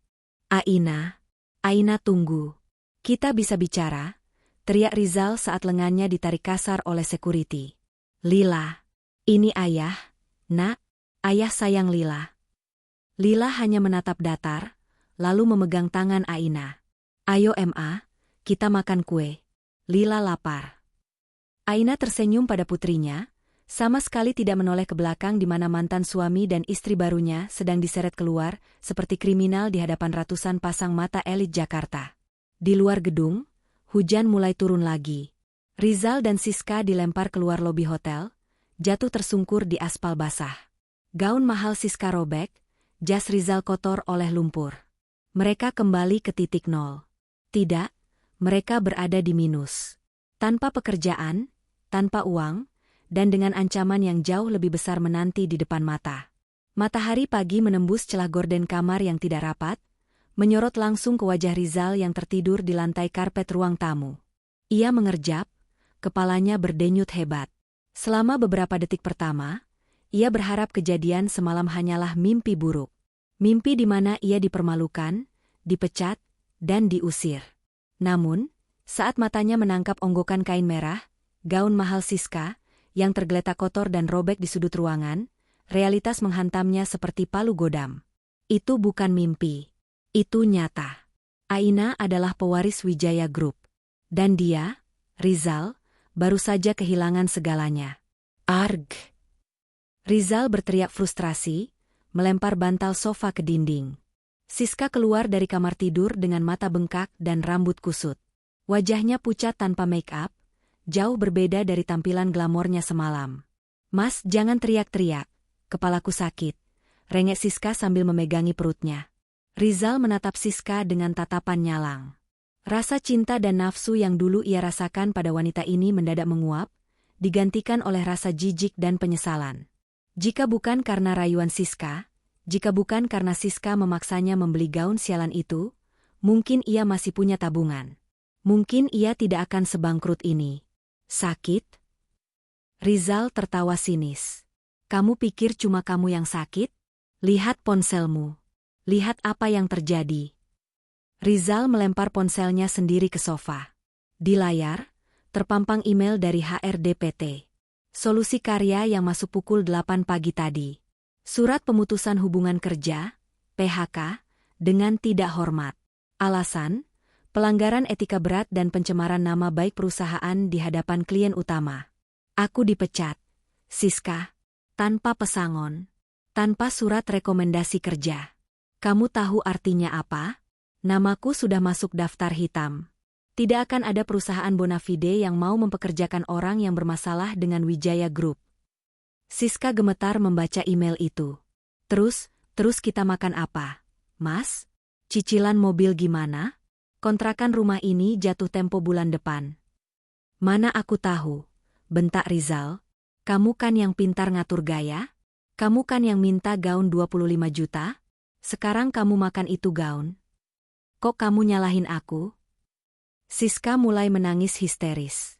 Kamu laki-laki, kamu kepala keluarga. Kamu yang harus tanggung jawab. Dulu kamu bilang Aina boros, ternyata kamu yang gak becus cari uang. Jaga mulutmu. Tangan Rizal melayang, hampir menampar pipi Siska, tapi ia menahannya. Napasnya memburu. Dulu saat sama Aina, gaji UMR pun rasanya cukup. Rumah bersih, makanan ada, tabungan nambah. Sama kamu, gajiku naik 2 kali lipat tapi kita malah punya utang kartu kredit 50 juta dalam seminggu. Kamu benalu. Suasana hening sejenak, hanya terdengar isak tangis Siska. Tiba-tiba, ponsel Siska berdering. Nama yang tertera di layar membuat jantung Siska berhenti berdetak. Bapak. Angkat, perintah Rizal dingin. Siska mengangkat telepon itu dengan tangan gemetar. Halo, Pak. Anak durhaka. Teriakan Pak Herman dari seberang telepon begitu keras, hingga Rizal bisa mendengarnya tanpa perlu di loudspeaker. Bapak, kenapa marah-marah? Kamu tanya kenapa? Apa yang kamu lakukan di pesta Wijaya Group semalam? Hah? Apa yang kamu lakukan pada Nona Aina? Suara Pak Herman terdengar putus asa dan penuh amarah. Pak, Siska bisa jelasin? Diam kamu. Pagi ini, jam 7 pagi, Bapak dipanggil menghadap Kepala Personalia Pusat. Kamu tahu apa yang terjadi? Bapak dimutasi. Bapak dipindahkan dari kepala gudang menjadi staf kebersihan di pabrik pengolahan limbah di pelosok Jawa Timur. Gaji Bapak dipotong 70%. Siska menutup mulutnya, syok. Nggak mungkin. Mbak Aina nggak mungkin sejahat itu. Nona Aina itu pemilik perusahaan. Dia berhak melakukan apa saja. Dia bilang, dia tidak bisa percaya pada keluarga yang tidak punya moral. Gara-gara kelakuanmu merebut suami orang dan menghina dia, Bapak yang kena getahnya. Karir Bapak 20 tahun hancur dalam sehari gara-gara kamu. Terdengar suara Ibu Siska menangis di latar belakang telepon. Mulai detik ini, lanjut Pak Herman dengan suara bergetar menahan tangis, jangan pernah injakan kakimu di rumah Bapak lagi. Bapak malu punya anak pelakor seperti kamu. Jangan minta bantuan uang sepeser pun. Urus hidupmu sendiri dengan suamimu yang tidak tahu diri itu. Klik. Sambungan telepon putus. Siska menjatuhkan ponselnya ke lantai. Tubuhnya merosot. Bapak ngusir aku. Rizal yang mendengar percakapan itu hanya bisa tertawa hambar. Tawa keputusasaan. Bagus. Sempurna. Kita benar-benar sendirian sekarang. Siangnya, teror sesungguhnya dimulai. Pintu kontrakan mereka digedor dengan kasar. Bukan ketukan tamu, melainkan gedoran penagih. Rizal mengintip dari jendela. 2 orang berbadan tegap dengan jaket kulit berdiri di depan pagar. Itu adalah debt collector dari pihak leasing mobil. Rizal memang sudah menunggak cicilan mobil selama 2 bulan terakhir, karena uangnya sering dipakai Siska untuk belanja online dan perawatan wajah. Keluar Pak Rizal. Kami tahu Bapak di dalam, teriak salah satu pria itu. Rizal panik. Siska, sembunyi di kamar. Kunci pintu. Rizal memberanikan diri membuka pintu, mencoba bernegosiasi. Mas, sabar mas. Saya baru kena musibah. Alasan terus, potong penagih itu kasar. Kantor sudah dapat info Bapak dipecat. Berarti Bapak tidak punya kemampuan bayar lagi. Sesuai perjanjian fidusia, unit harus kami tarik sekarang juga. Tolong mas, kasih waktu seminggu. Istri saya lagi hamil, dia butuh kendaraan kalau mau kontrol ke dokter. Mohon Rizal, harga dirinya sudah hilang entah kemana. Itu urusan Bapak. Kami cuma jalankan tugas. Mana kuncinya? Atau kami lapor polisi atas tuduhan penggelapan aset. Dengan tangan gemetar, Rizal menyerahkan kunci mobil Honda Jazz kebanggaannya. Mobil yang dulu ia beli dengan menjual perhiasan emas Aina, yang Aina relakan demi membantu suaminya. Kini, mobil itu diambil paksa. Siska mengintip dari jendela kamar, menangis melihat mobil itu dibawa pergi. Mobil itu adalah simbol status sosialnya. Tanpa mobil itu, dia hanyalah wanita biasa. Setelah debt collector pergi, rumah itu terasa sunyi dan panas. AC dimatikan untuk hemat listrik. Rizal duduk di lantai, perutnya berbunyi nyaring. Dia lapar. Siska juga lapar. Tapi tidak ada bahan makanan. Beras habis. Telur habis. Mas, aku lapar, liris Siska. Bayinya butuh nutrisi. Rizal merogoh saku celananya. Dompetnya tipis. Kartu ATM-nya sudah kosong. Limit kartu kredit sudah minus. Dia hanya menemukan uang tunai Rp20.000 yang lecek. Cuma ini yang ada. Rizal melempar uang itu ke pangkuan Siska. Beli nasi bungkus di warteg depan. Cukup buat berdua. Warteg. Siska melotot. Aku lagi hamil, Mas. Aku nggak bisa makan sembarangan. Aku mau makan ayam bakar yang di resto ujung jalan itu. Sadar diri, Siska, bentak Rizal, urat lehernya menonjol. Kita sudah miskin. Miskin. Kamu dengar nggak? Nggak ada lagi restoran, nggak ada lagi mall. Uang 20.000 itu harus cukup buat kita makan hari ini. Kalau kamu nggak mau, ya puasa. Siska menangis meraung-raung. Dia merasa terjebak. Dulu, dia membayangkan menikahi Rizal akan membawanya pada hidup enak. Dia pikir dia menang dari Aina. Ternyata, dia masuk ke dalam lubang buaya. Rizal meninggalkan Siska yang menangis. Ia berjalan keluar rumah, duduk di teras yang kotor. Pikirannya melayang pada Aina. Dulu, jam segini, Aina pasti sudah mengiriminya pesan WhatsApp. Mas, jangan lupa makan siang ya. Aku masak rendang kesukaanmu. Semangat kerjanya, sayang. Sekarang, yang ada di dalam rumah hanyalah wanita manja yang bisanya menuntut. Rizal membuka galeri di ponselnya, yang layarnya retak karena tadi dilempar. Ia mencari foto-foto lama. Ia menemukan satu foto yang belum sempat dihapus Siska.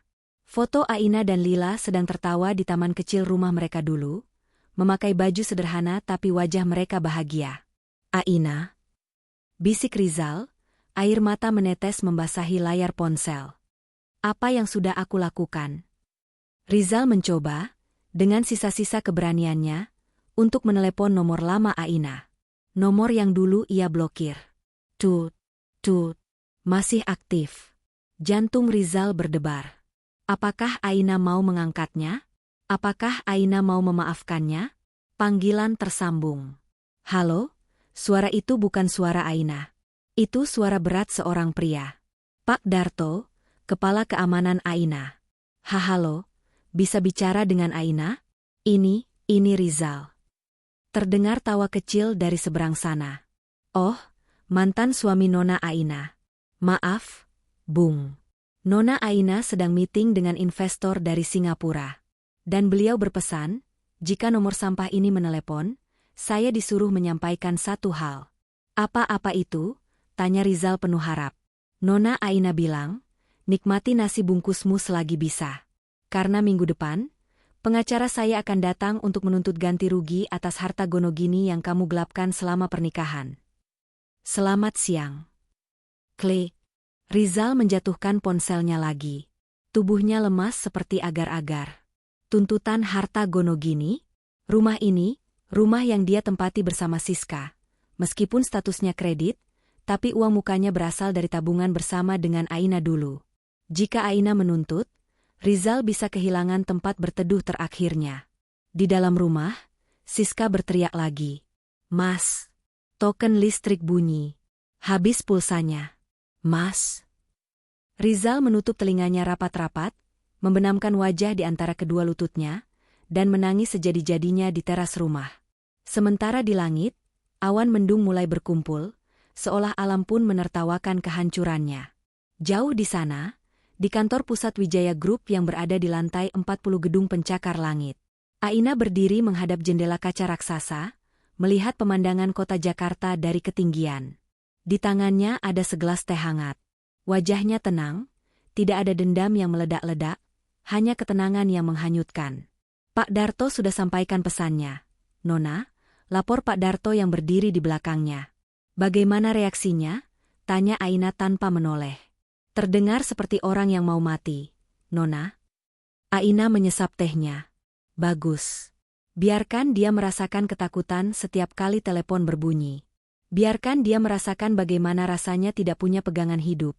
Seperti yang aku rasakan saat dia mengusirku malam itu. Apakah Nona benar-benar akan menuntut rumah mereka? Aina berbalik, tersenyum tipis. Rumah itu dibeli dengan uang tabunganku yang dia ambil diam-diam. Tentu saja aku akan ambil kembali. Bukan karena aku butuh rumah kumuh itu, tapi karena aku ingin Siska merasakan tidur tanpa atap. Setelah itu, baru kita selesai. Aina kembali ke meja kerjanya yang besar. Di sana menumpuk berkas-berkas proyek miliaran rupiah. Dia bukan lagi Aina si ibu rumah tangga yang teraniaya. Dia adalah Aina Wijaya, sang eksekutor yang bermain cantik. Siapkan berkasnya, Pak Darto. Minggu depan kita kirimkan surat cinta dari pengadilan untuk mereka.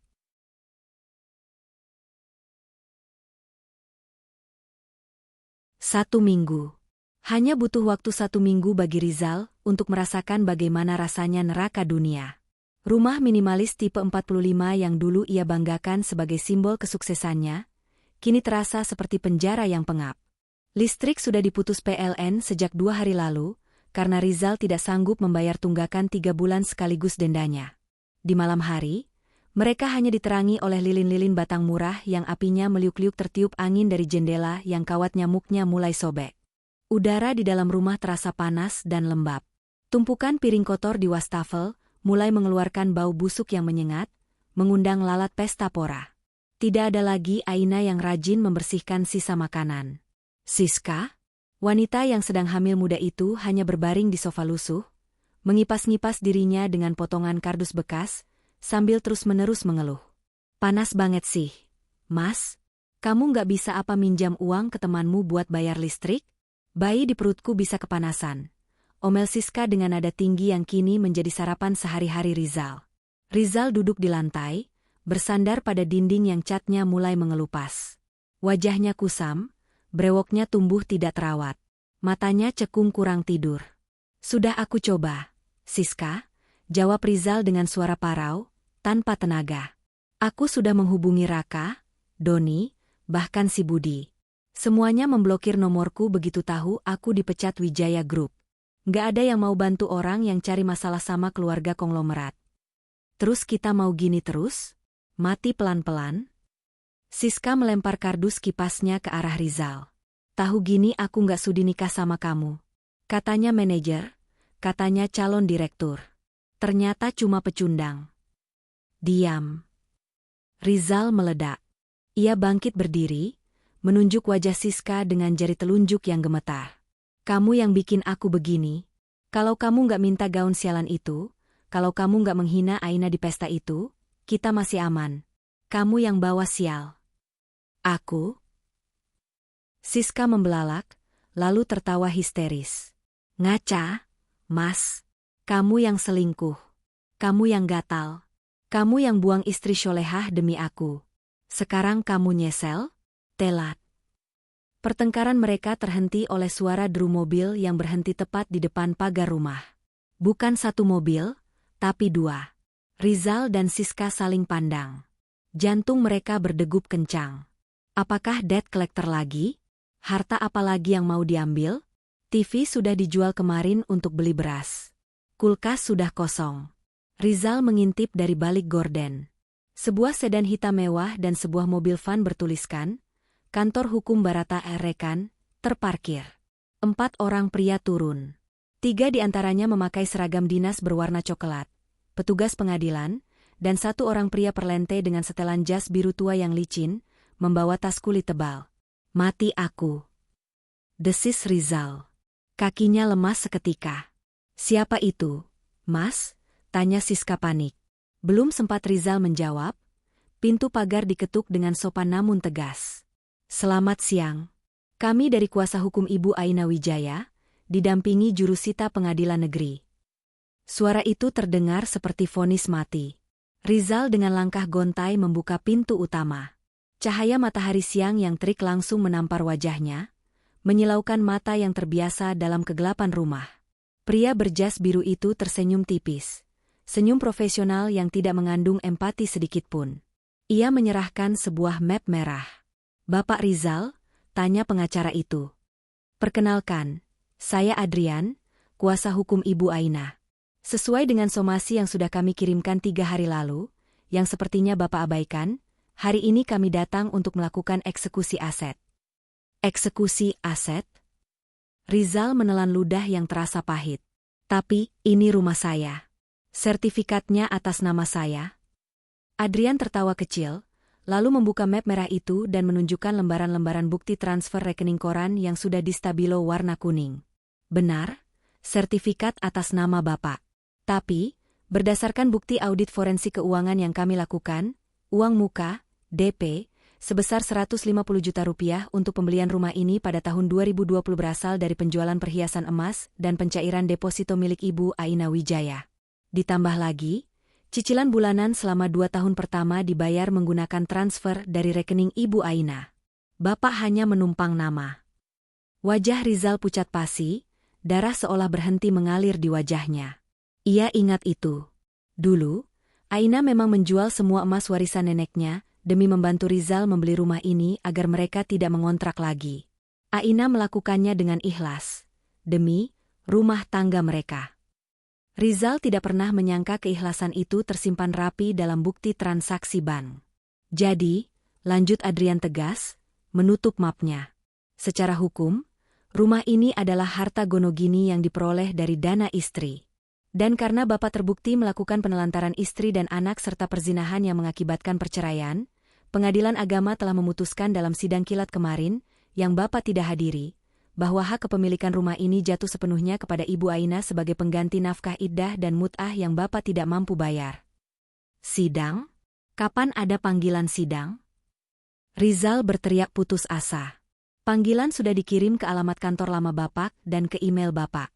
Mungkin Bapak terlalu sibuk meratapi nasib sehingga lupa cek email," sindir Adrian tajam. "Intinya, Bapak dan saudari Siska harus mengosongkan rumah ini. Sekarang." "Sekarang?" jerit Siska yang muncul dari belakang pintu. "Kamu gila ya? Aku lagi hamil. Di mana hati nurani kalian? Kami mau tinggal di mana?" Adrian menatap Siska datar. Tatapan yang merendahkan. "Hati nurani?" ulang Adrian. Ibu Siska bertanya soal hati nurani. "Maaf, bukankah ibu yang tertawa saat Ibu Aina dan anaknya diusir tengah malam saat hujan badai? Klien saya, Ibu Aina, sebenarnya sangat berbaik hati. Beliau memberikan waktu 1 jam bagi kalian untuk mengemas barang-barang pribadi. Hanya pakaian dan dokumen penting.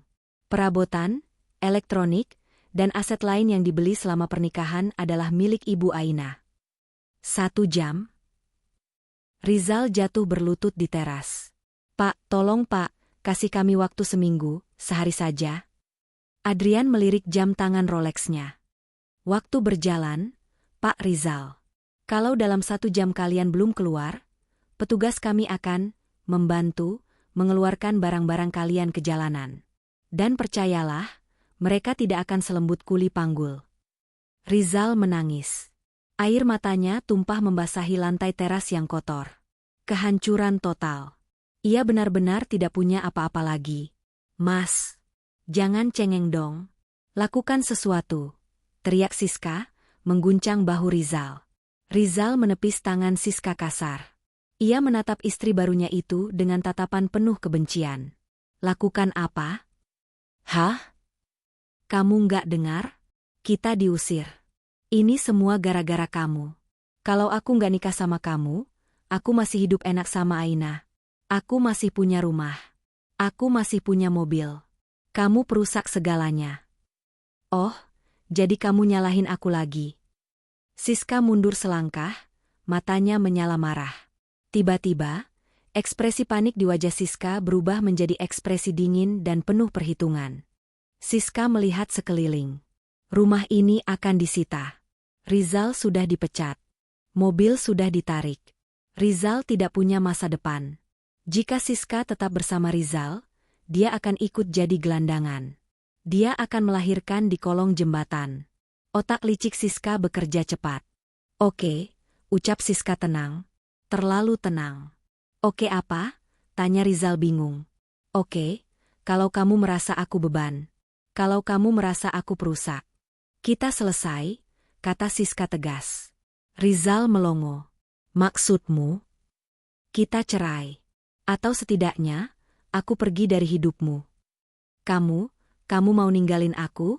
Dalam kondisi begini, suara Rizal bergetar hebat. Kamu lagi hamil anakku, Siska? Anakmu? Siska tersenyum sinis. Mas, aku ini wanita realistis. Aku mau nikah sama kamu karena kamu manajer. Karena kamu punya masa depan. Aku butuh figur ayah yang kaya buat anakku. Kalau kamu jadi gembel begini, buat apa aku pertahanin? Cinta nggak bisa dimakan, Mas. Bajingan. Rizal meraung, hendak menerjang Siska, tapi dua petugas pengadilan langsung menahan tubuhnya. Aku mau pulang ke rumah tanteku di Bekasi. Dia punya warung makan. Setidaknya di sana aku bisa makan, gak kayak hidup sama kamu yang cuma dikasih harapan palsu. Siska berbalik, masuk ke kamar, dan mulai memasukkan baju-bajunya ke dalam koper yang sama yang dulu dipakai Aina saat diusir. Rizal meronta dalam pegangan petugas. Siska, tega kamu. Aku korbankan semuanya buat kamu. Aku ceraikan Aina buat kamu. Siska keluar dari kamar sambil menyeret koper. Ia berhenti sejenak di depan Rizal yang sedang ditahan petugas. Ia menatap suaminya itu dengan tatapan iba yang dibuat-buat. Itu kesalahanmu, Mas. Kamu bodoh. Kamu punya berlian, tapi kamu buang demi kerikil kayak aku. Sekarang, nikmatilah kebodohanmu itu sendirian. Siska melangkah keluar gerbang, menyetop ojek pangkalan yang kebetulan lewat, dan naik tanpa menoleh lagi. Rizal ambruk. Tubuhnya tidak bertulang lagi. Jiwanya hancur berkeping-keping. Siska! Teriakannya memecah siang, namun tidak ada yang peduli. Tetangga yang mengintip dari balik pagar hanya mencibir. Mereka tahu drama perselingkuhan Rizal, dan bagi mereka, ini adalah tontonan karma yang sangat memuaskan. Tepat 1 jam kemudian, Rizal duduk di pinggir selokan di luar pagar rumahnya. Di sampingnya hanya ada 1 tas ransel berisi beberapa lembar pakaian lusuh. Pintu gerbang rumahnya sudah digembok dengan rantai besar. Sebuah papan segel berwarna merah bertuliskan, "Tanah dan bangunan ini dalam pengawasan hukum Wijaya Group," terpampang jelas. Hujan rintik-rintik mulai turun, seolah alam ingin mengulang adegan pengusiran Aina, tapi kali ini dengan aktor yang berbeda. Sebuah mobil Alphard putih berhenti perlahan di seberang jalan. Kaca jendela belakangnya turun setengah. Rizal mendongak. Dari celah kaca itu, ia melihat sepasang mata indah yang menatapnya. Mata Aina. Aina tidak turun. Ia tidak perlu turun untuk menginjak Rizal. Ia hanya duduk di dalam kemewahan mobilnya, memangku lila, menatap mantan suaminya yang kini persis seperti gelandangan. Rizal ingin lari menghampiri mobil itu, ingin bersujud, ingin meminta maaf. Tapi tatapan dingin Pak Darto dari kursi depan sopir membuatnya membeku. Aina mengambil ponselnya, mengetik sesuatu, lalu mobil itu perlahan melaju pergi, meninggalkan cipratan air genangan yang mengenai wajah Rizal. Ponsel Rizal di saku celananya bergetar. Sebuah pesan WhatsApp masuk. Dari nomor baru.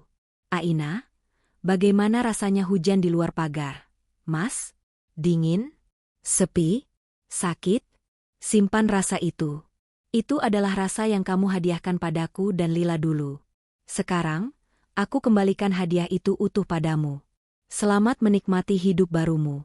Jangan cari aku lagi, karena level kita sudah berbeda. Langit tidak pernah sejajar dengan bumi. Rizal membaca pesan itu berulang-ulang di bawah guyuran hujan yang semakin deras. Air matanya menyatu dengan air hujan. Tidak ada Siska. Tidak ada Aina. Tidak ada rumah. Tidak ada pekerjaan. Rizal tertawa. Tawa orang gila. Tawa dari seseorang yang menyadari bahwa dia baru saja kehilangan surga demi neraka yang ia ciptakan sendiri.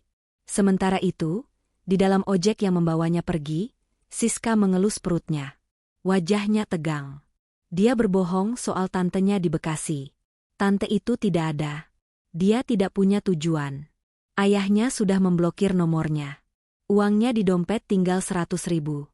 Mas, Antar saya ke stasiun aja, kata Siska pada tukang ojek. Siap, Neng. Siska merogoh tasnya, mengeluarkan sebuah kartu nama yang ia simpan diam-diam sejak lama. Kartu nama seorang pengusaha tua hidung belang yang dulu pernah merayunya sebelum ia memilih Rizal. Halo, Om Burhan? Siska menelepon dengan suara dimanja-manjakan, membuang harga dirinya demi bertahan hidup. Ini Siska, iya? Siska butuh bantuan Om. Siska kangen. Siska menutup telepon dengan senyum getir. Dia lolos dari kemiskinan Rizal, tapi dia baru saja menjual dirinya ke dalam lubang yang lebih hina. Karma bagi pelakor belum selesai, itu baru babak permulaan. Waktu adalah hakim yang paling adil. Ia tidak bisa disuap, tidak bisa dipercepat, dan tidak bisa diputar ulang. Bagi sebagian orang, waktu adalah penyembuh. Namun bagi Rizal, waktu adalah penyiksa yang menguliti jiwanya lembar demi lembar, hari demi hari. 5 tahun telah berlalu sejak malam pengusiran itu. Jakarta semakin megah dengan gedung-gedung pencakar langit yang menusuk awan. Di salah satu kawasan bisnis termahal di Sudirman, berdiri sebuah gedung baru yang menjadi ikon kemajuan kota, Wijaya Tower 2. Gedung 60 lantai yang didominasi kaca biru safir itu, berkilauan memantulkan cahaya matahari, seolah menantang langit. Di lantai teratas gedung itu, di dalam ruangan CEO yang luas dan dingin, Aina berdiri menatap kota di bawah kakinya. Penampilannya telah berubah drastis. Tidak ada lagi jejak ibu rumah tangga yang sederhana. Aina kini adalah wanita berusia 32 tahun yang matang, anggun, dan memancarkan aura power yang mengintimidasi. Ia mengenakan setelan blazer putih gading rancangan desainer Italia, rambutnya dipotong sebahu dengan gaya bob asimetris yang modern. Di pergelangan tangannya, melingkar jam tangan Patek Philippe seharga miliaran rupiah. Ibu Aina, suara sekretarisnya terdengar dari interkom. Rapat direksi untuk ekspansi ke Singapura akan dimulai 10 menit lagi. Dan Nona Lila sudah pulang sekolah, beliau menunggu di ruang rekreasi. Senyum Aina merekah. Hanya nama itu yang bisa melembutkan tatapan tajam sang Ratu Besi. Suruh Lila masuk dulu ke sini. Aku ingin memeluknya sebentar sebelum rapat. Jawab Aina. Pintu terbuka. Seorang gadis kecil berusia 9 tahun berlari masuk dengan riang. Lila tumbuh menjadi anak yang sangat cantik dan cerdas. Rambut hitamnya panjang terawat, wajahnya berseri-seri. Ia mengenakan seragam sekolah internasional elit. Mama, seru Lila, memeluk pinggang ibunya. Tadi aku dapat nilai A+ lagi untuk presentasi bahasa Mandarin. Benarkah? Wah, anak Mama memang hebat. Puji Aina, mencium kening putrinya. Mama bangga sekali. Nanti malam kita rayakan. Ya? Mau makan di mana? Mau sushi yang di hotel kemarin. Ma? Siap, Tuan Putri. Hidup Aina sempurna. Bisnis Wijaya Group di bawah kepemimpinannya berkembang 3 kali lipat. Ia bukan lagi sekadar pewaris, tapi seorang visioner yang dihormati para konglomerat Asia. Luka masa lalunya telah sembuh, tertutup oleh lapisan kesuksesan dan kasih sayang yang melimpah untuk Lila. Rizal? Nama itu sudah lama menjadi debu yang tak sengaja tersapu dari ingatannya. Kontras dengan kemewahan di lantai 60 Wijaya Tower 2, di dasar kehidupan kota Jakarta yang keras, seorang pria kurus kering sedang berjuang menahan napas di tengah debu semen. Di sebuah proyek pembangunan ruko di pinggiran Jakarta Timur, Rizal sedang memanggul sak semen seberat 50 kg di punggungnya. Kakinya yang gemetar menapaki tangga kayu reot menuju lantai 2. Hei, jalan yang cepet dong. Jangan lelet kayak keong. Teriak mandor proyek yang bertubuh tambun sambil menghisap rokok kretek. Iya, Bang. Jawab Rizal terengah-engah. Suaranya serak, diselingi batu kering yang menyakitkan. Rizal menaruh sak semen itu di tumpukan, lalu menyeka keringat yang bercampur debu di wajahnya dengan lengan baju yang sudah bolong. Lihatlah dia sekarang. Rizal yang 5 tahun lalu adalah seorang manajer perlente dengan kemeja licin dan wangi parfum mahal, kini tampak 15 tahun lebih tua dari usia aslinya. Kulitnya terbakar matahari menjadi hitam legam dan kasar. Rambutnya mulai memutih dan jarang dicuci. Giginya kuning karena rokok murah, satu-satunya hiburan yang mampu ia beli. Sejak dipecat dan masuk daftar hitam, blacklist, Wijaya Group, hidup Rizal hancur total. Tidak ada perusahaan yang mau menerimanya. Ijazah sarjananya seolah tak berguna. Ia sempat menjadi ojek online, tapi motor sewaannya ditarik karena ia tak sanggup bayar setoran. Ia pernah mencoba dagang bakso keliling, tapi gerobaknya digusur Satpol PP dan modalnya habis. Akhirnya, ia berakhir di sini. Menjadi kuli bangunan harian lepas dengan upah 100.000 per hari. Uang itu hanya cukup untuk makan nasi bungkus 2 kali sehari, bayar sewa bedeng, gubuk, triplek di kawasan kumuh, dan membeli obat pereda nyeri punggung. Jam istirahat siang tiba.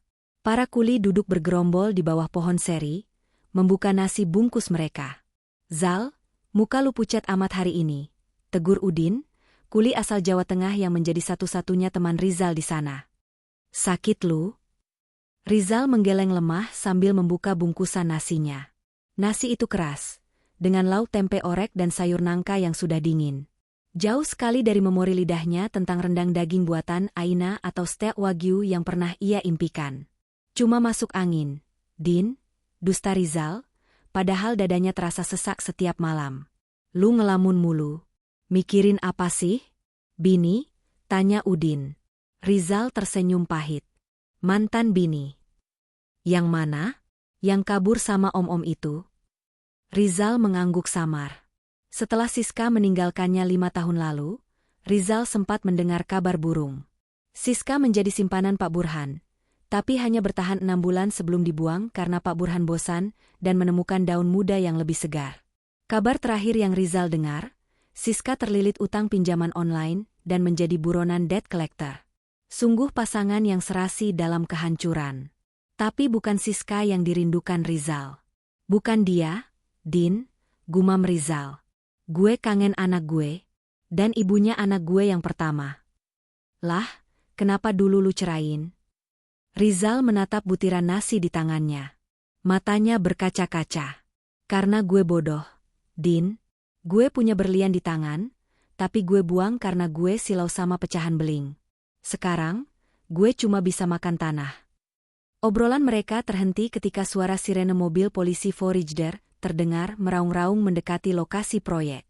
Sebuah iring-iringan mobil mewah berhenti di depan gerbang proyek ruko yang belum jadi itu. Para kuli bangunan heboh.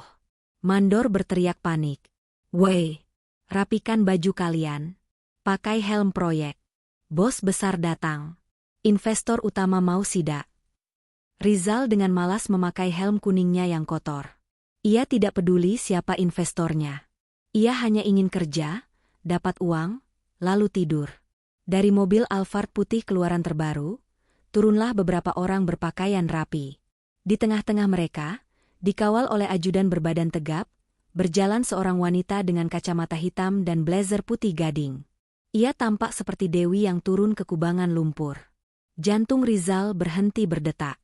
Sak semen kosong di tangannya jatuh ke tanah. Meskipun wanita itu memakai kacamata hitam, Rizal hafal setiap lekuk wajahnya. Itu Aina. Aina sedang menunjuk-nunjuk struktur bangunan, berbicara serius dengan arsitek proyek. Di sebelahnya, ikut berjalan seorang gadis kecil cantik yang membawa buku catatan, seolah sedang belajar menjadi pemimpin masa depan.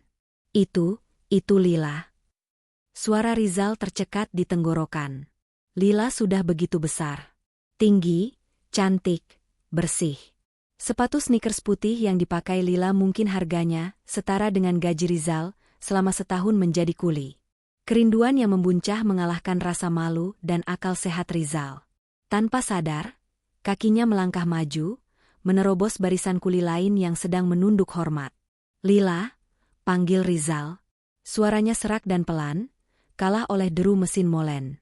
Rizal berjalan lebih dekat, matanya terkunci pada putrinya. "Lila, Aina." Seorang pengawal bertubuh raksasa, yang tak lain adalah anak buah Pak Darto, segera menghadang Rizal. "Hei, mundur.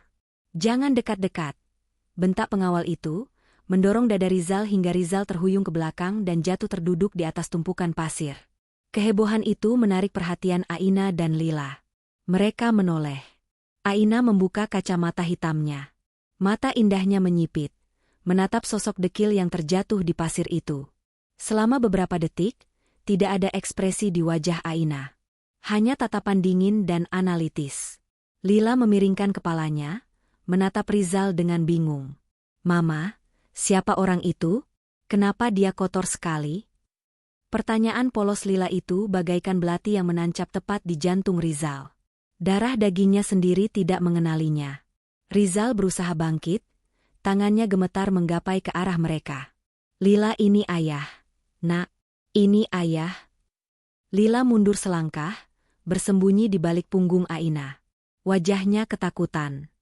"Ayah? Mama, orang gila ini bilang dia ayah." Aina menepuk lembut bahu Lila, menenangkannya. Kemudian, dengan langkah tenang dan berwibawa, Aina berjalan mendekati Rizal. Suara hak tinggi sepatunya mengetuk lantai semen yang belum jadi, tak bunyi yang mengintimidasi. Aina berhenti tepat 2 meter di depan Rizal. Ia tidak mengulurkan tangan untuk membantu Rizal berdiri. Ia hanya berdiri menjulang, menatap ke bawah. "Rizal," ucap Aina datar. Tidak ada nada marah, tidak ada nada benci. Hanya nada datar seperti menyapa orang asing yang tak penting.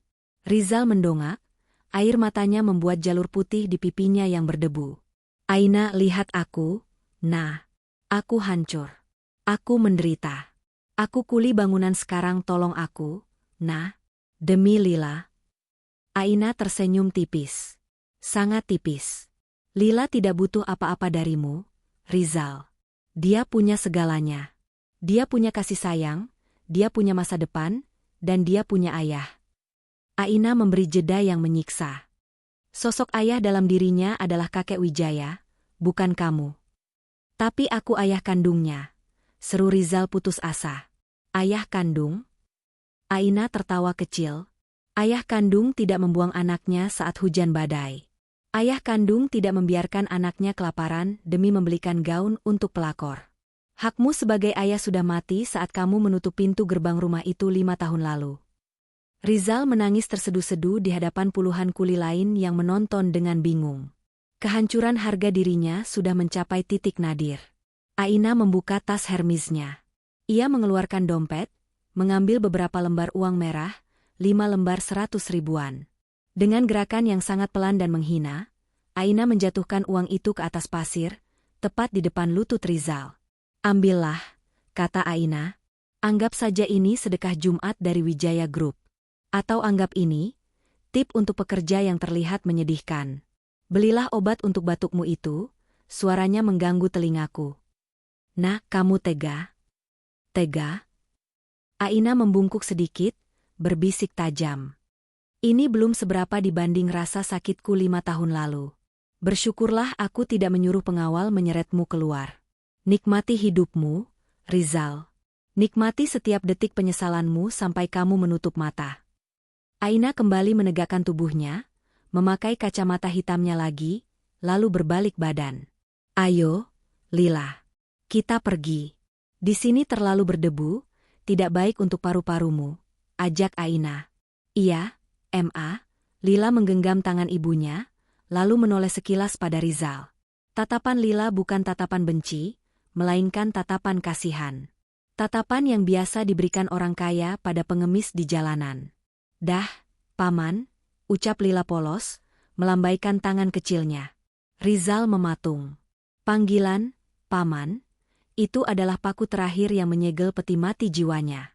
Iring-iringan mobil mewah itu perlahan meninggalkan lokasi proyek. Rizal masih berlutut di pasir, memandangi uang 500 ribu rupiah yang berserakan di depannya.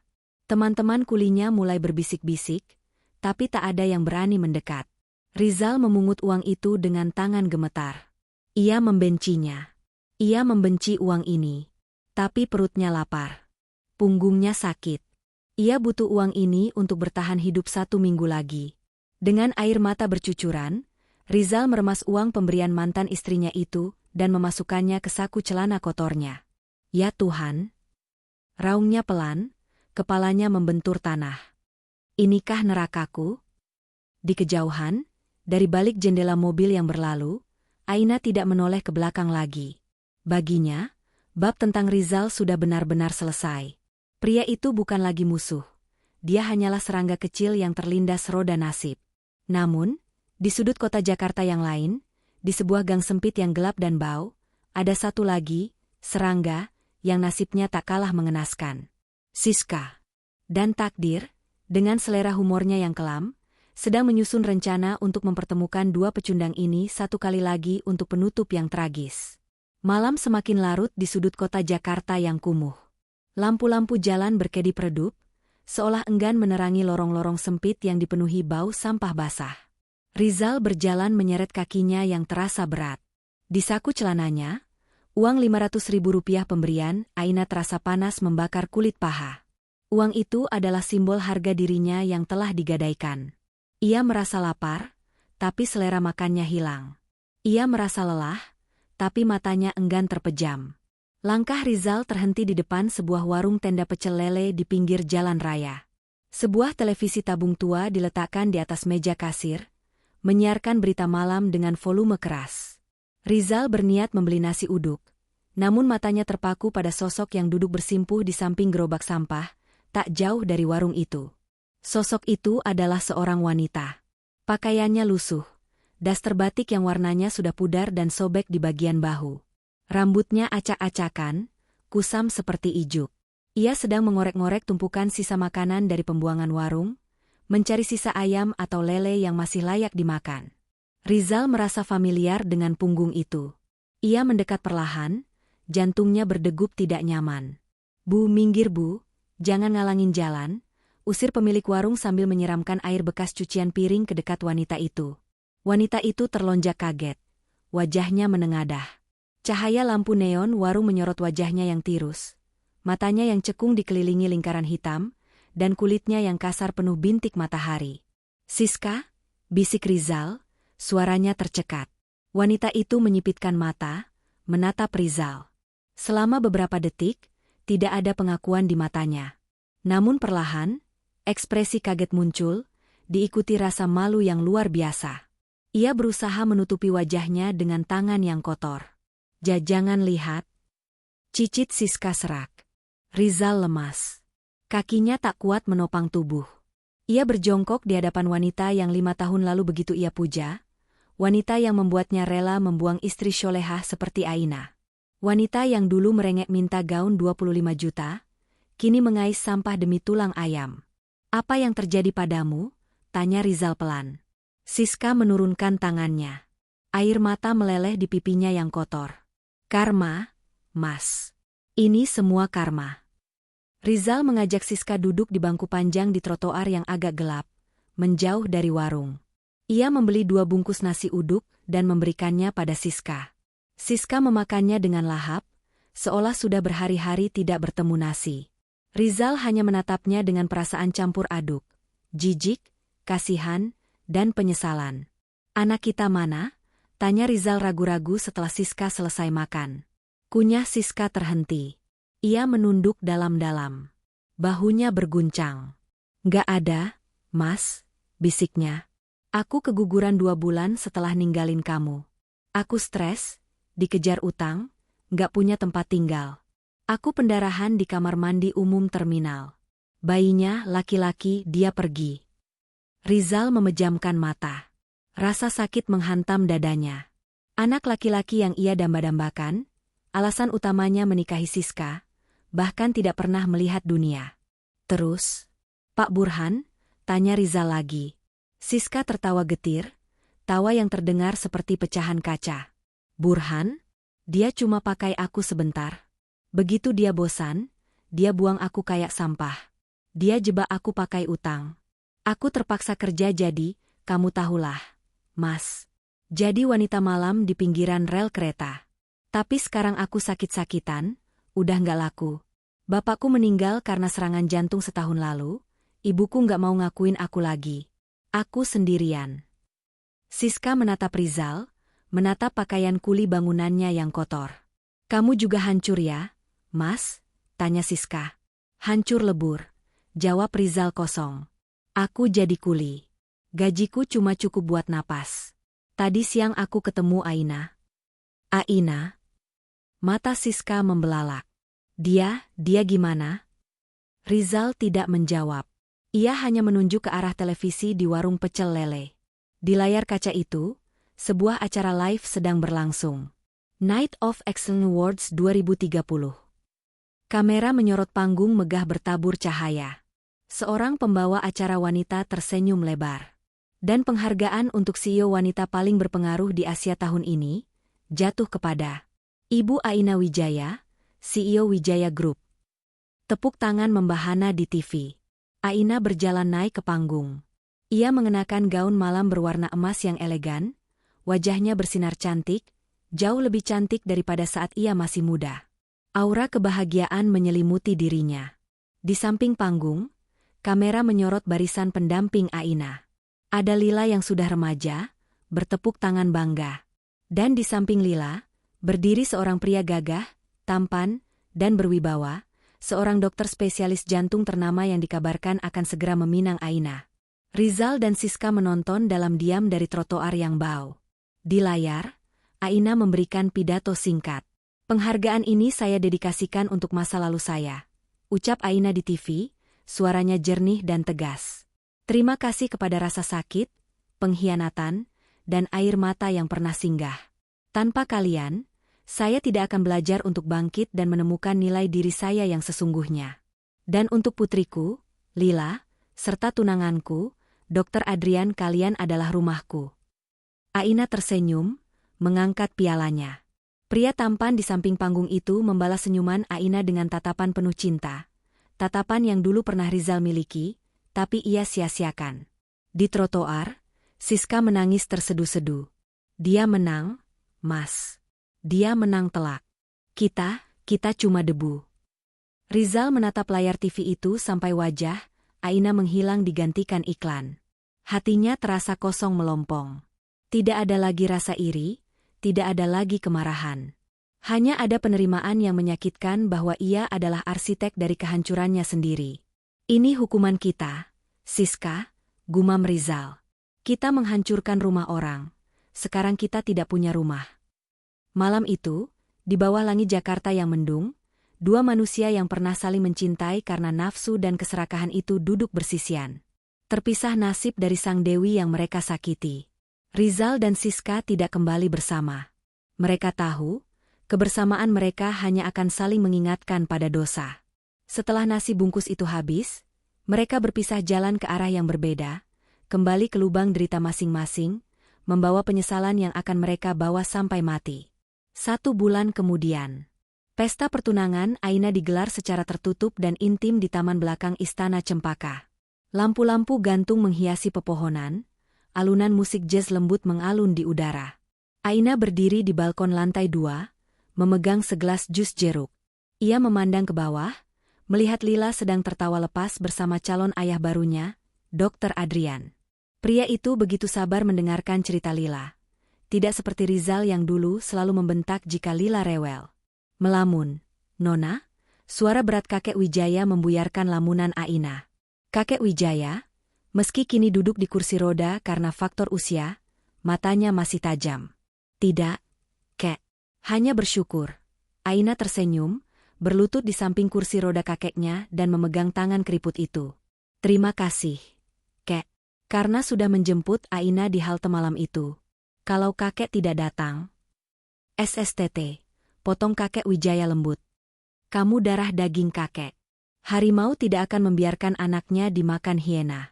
Oh ya, Pak Darto bilang, mantan suamimu mengirim surat ke kantor Satpam kemarin. Wajah Aina sedikit berubah. Surat? Jangan khawatir. Isinya bukan ancaman. Kakek Wijaya menyerahkan sebuah amplop kumal yang sudah dibuka. Aina membacanya sekilas.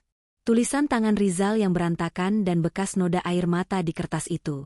Untuk Aina, selamat atas pertunanganmu. Aku melihatnya di koran bekas. Dia pria yang baik, jauh lebih baik dariku. Tolong jaga Lila. Katakan padanya, ayahnya sudah mati. Jangan biarkan dia tahu ada kuli bangunan hina yang memiliki darah yang sama dengannya. Maafkan aku. Bahagialah, nah. Kamu pantas mendapatkan dunia. Rizal. Aina melipat surat itu perlahan. Tidak ada air mata yang jatuh. Rasa sakit itu sudah lama kering. Mau dibalas? Tanya kakek. Aina menggeleng. Ia merobek kertas itu menjadi potongan-potongan kecil, lalu membiarkannya terbang terbawa angin malam, melayang jauh ke kegelapan, hilang tak berbekas. Tidak perlu, Kek. Masa lalu sudah selesai. Tidak ada gunanya membaca ulang buku yang tamatnya menyedihkan. Jawab Aina mantap. Adrian sudah menunggu di bawah, kata kakek sambil menepuk pipi cucunya. Ayo kita turun, Kek. Aina mendorong kursi roda kakeknya menuju lift. Ia melangkah dengan pasti. Di bawah sana, masa depan yang cerah, cinta yang tulus, dan keluarga yang utuh sedang menunggunya. Rizal dan Siska hanyalah pelajaran mahal dalam hidupnya. Pelajaran bahwa kesabaran seorang istri ada batasnya, dan ketika batas itu dilanggar, Tuhan sendiri yang akan mengambil alih kemudi untuk membalasnya dengan cara yang paling indah, sekaligus paling menyakitkan bagi mereka yang berkhianat.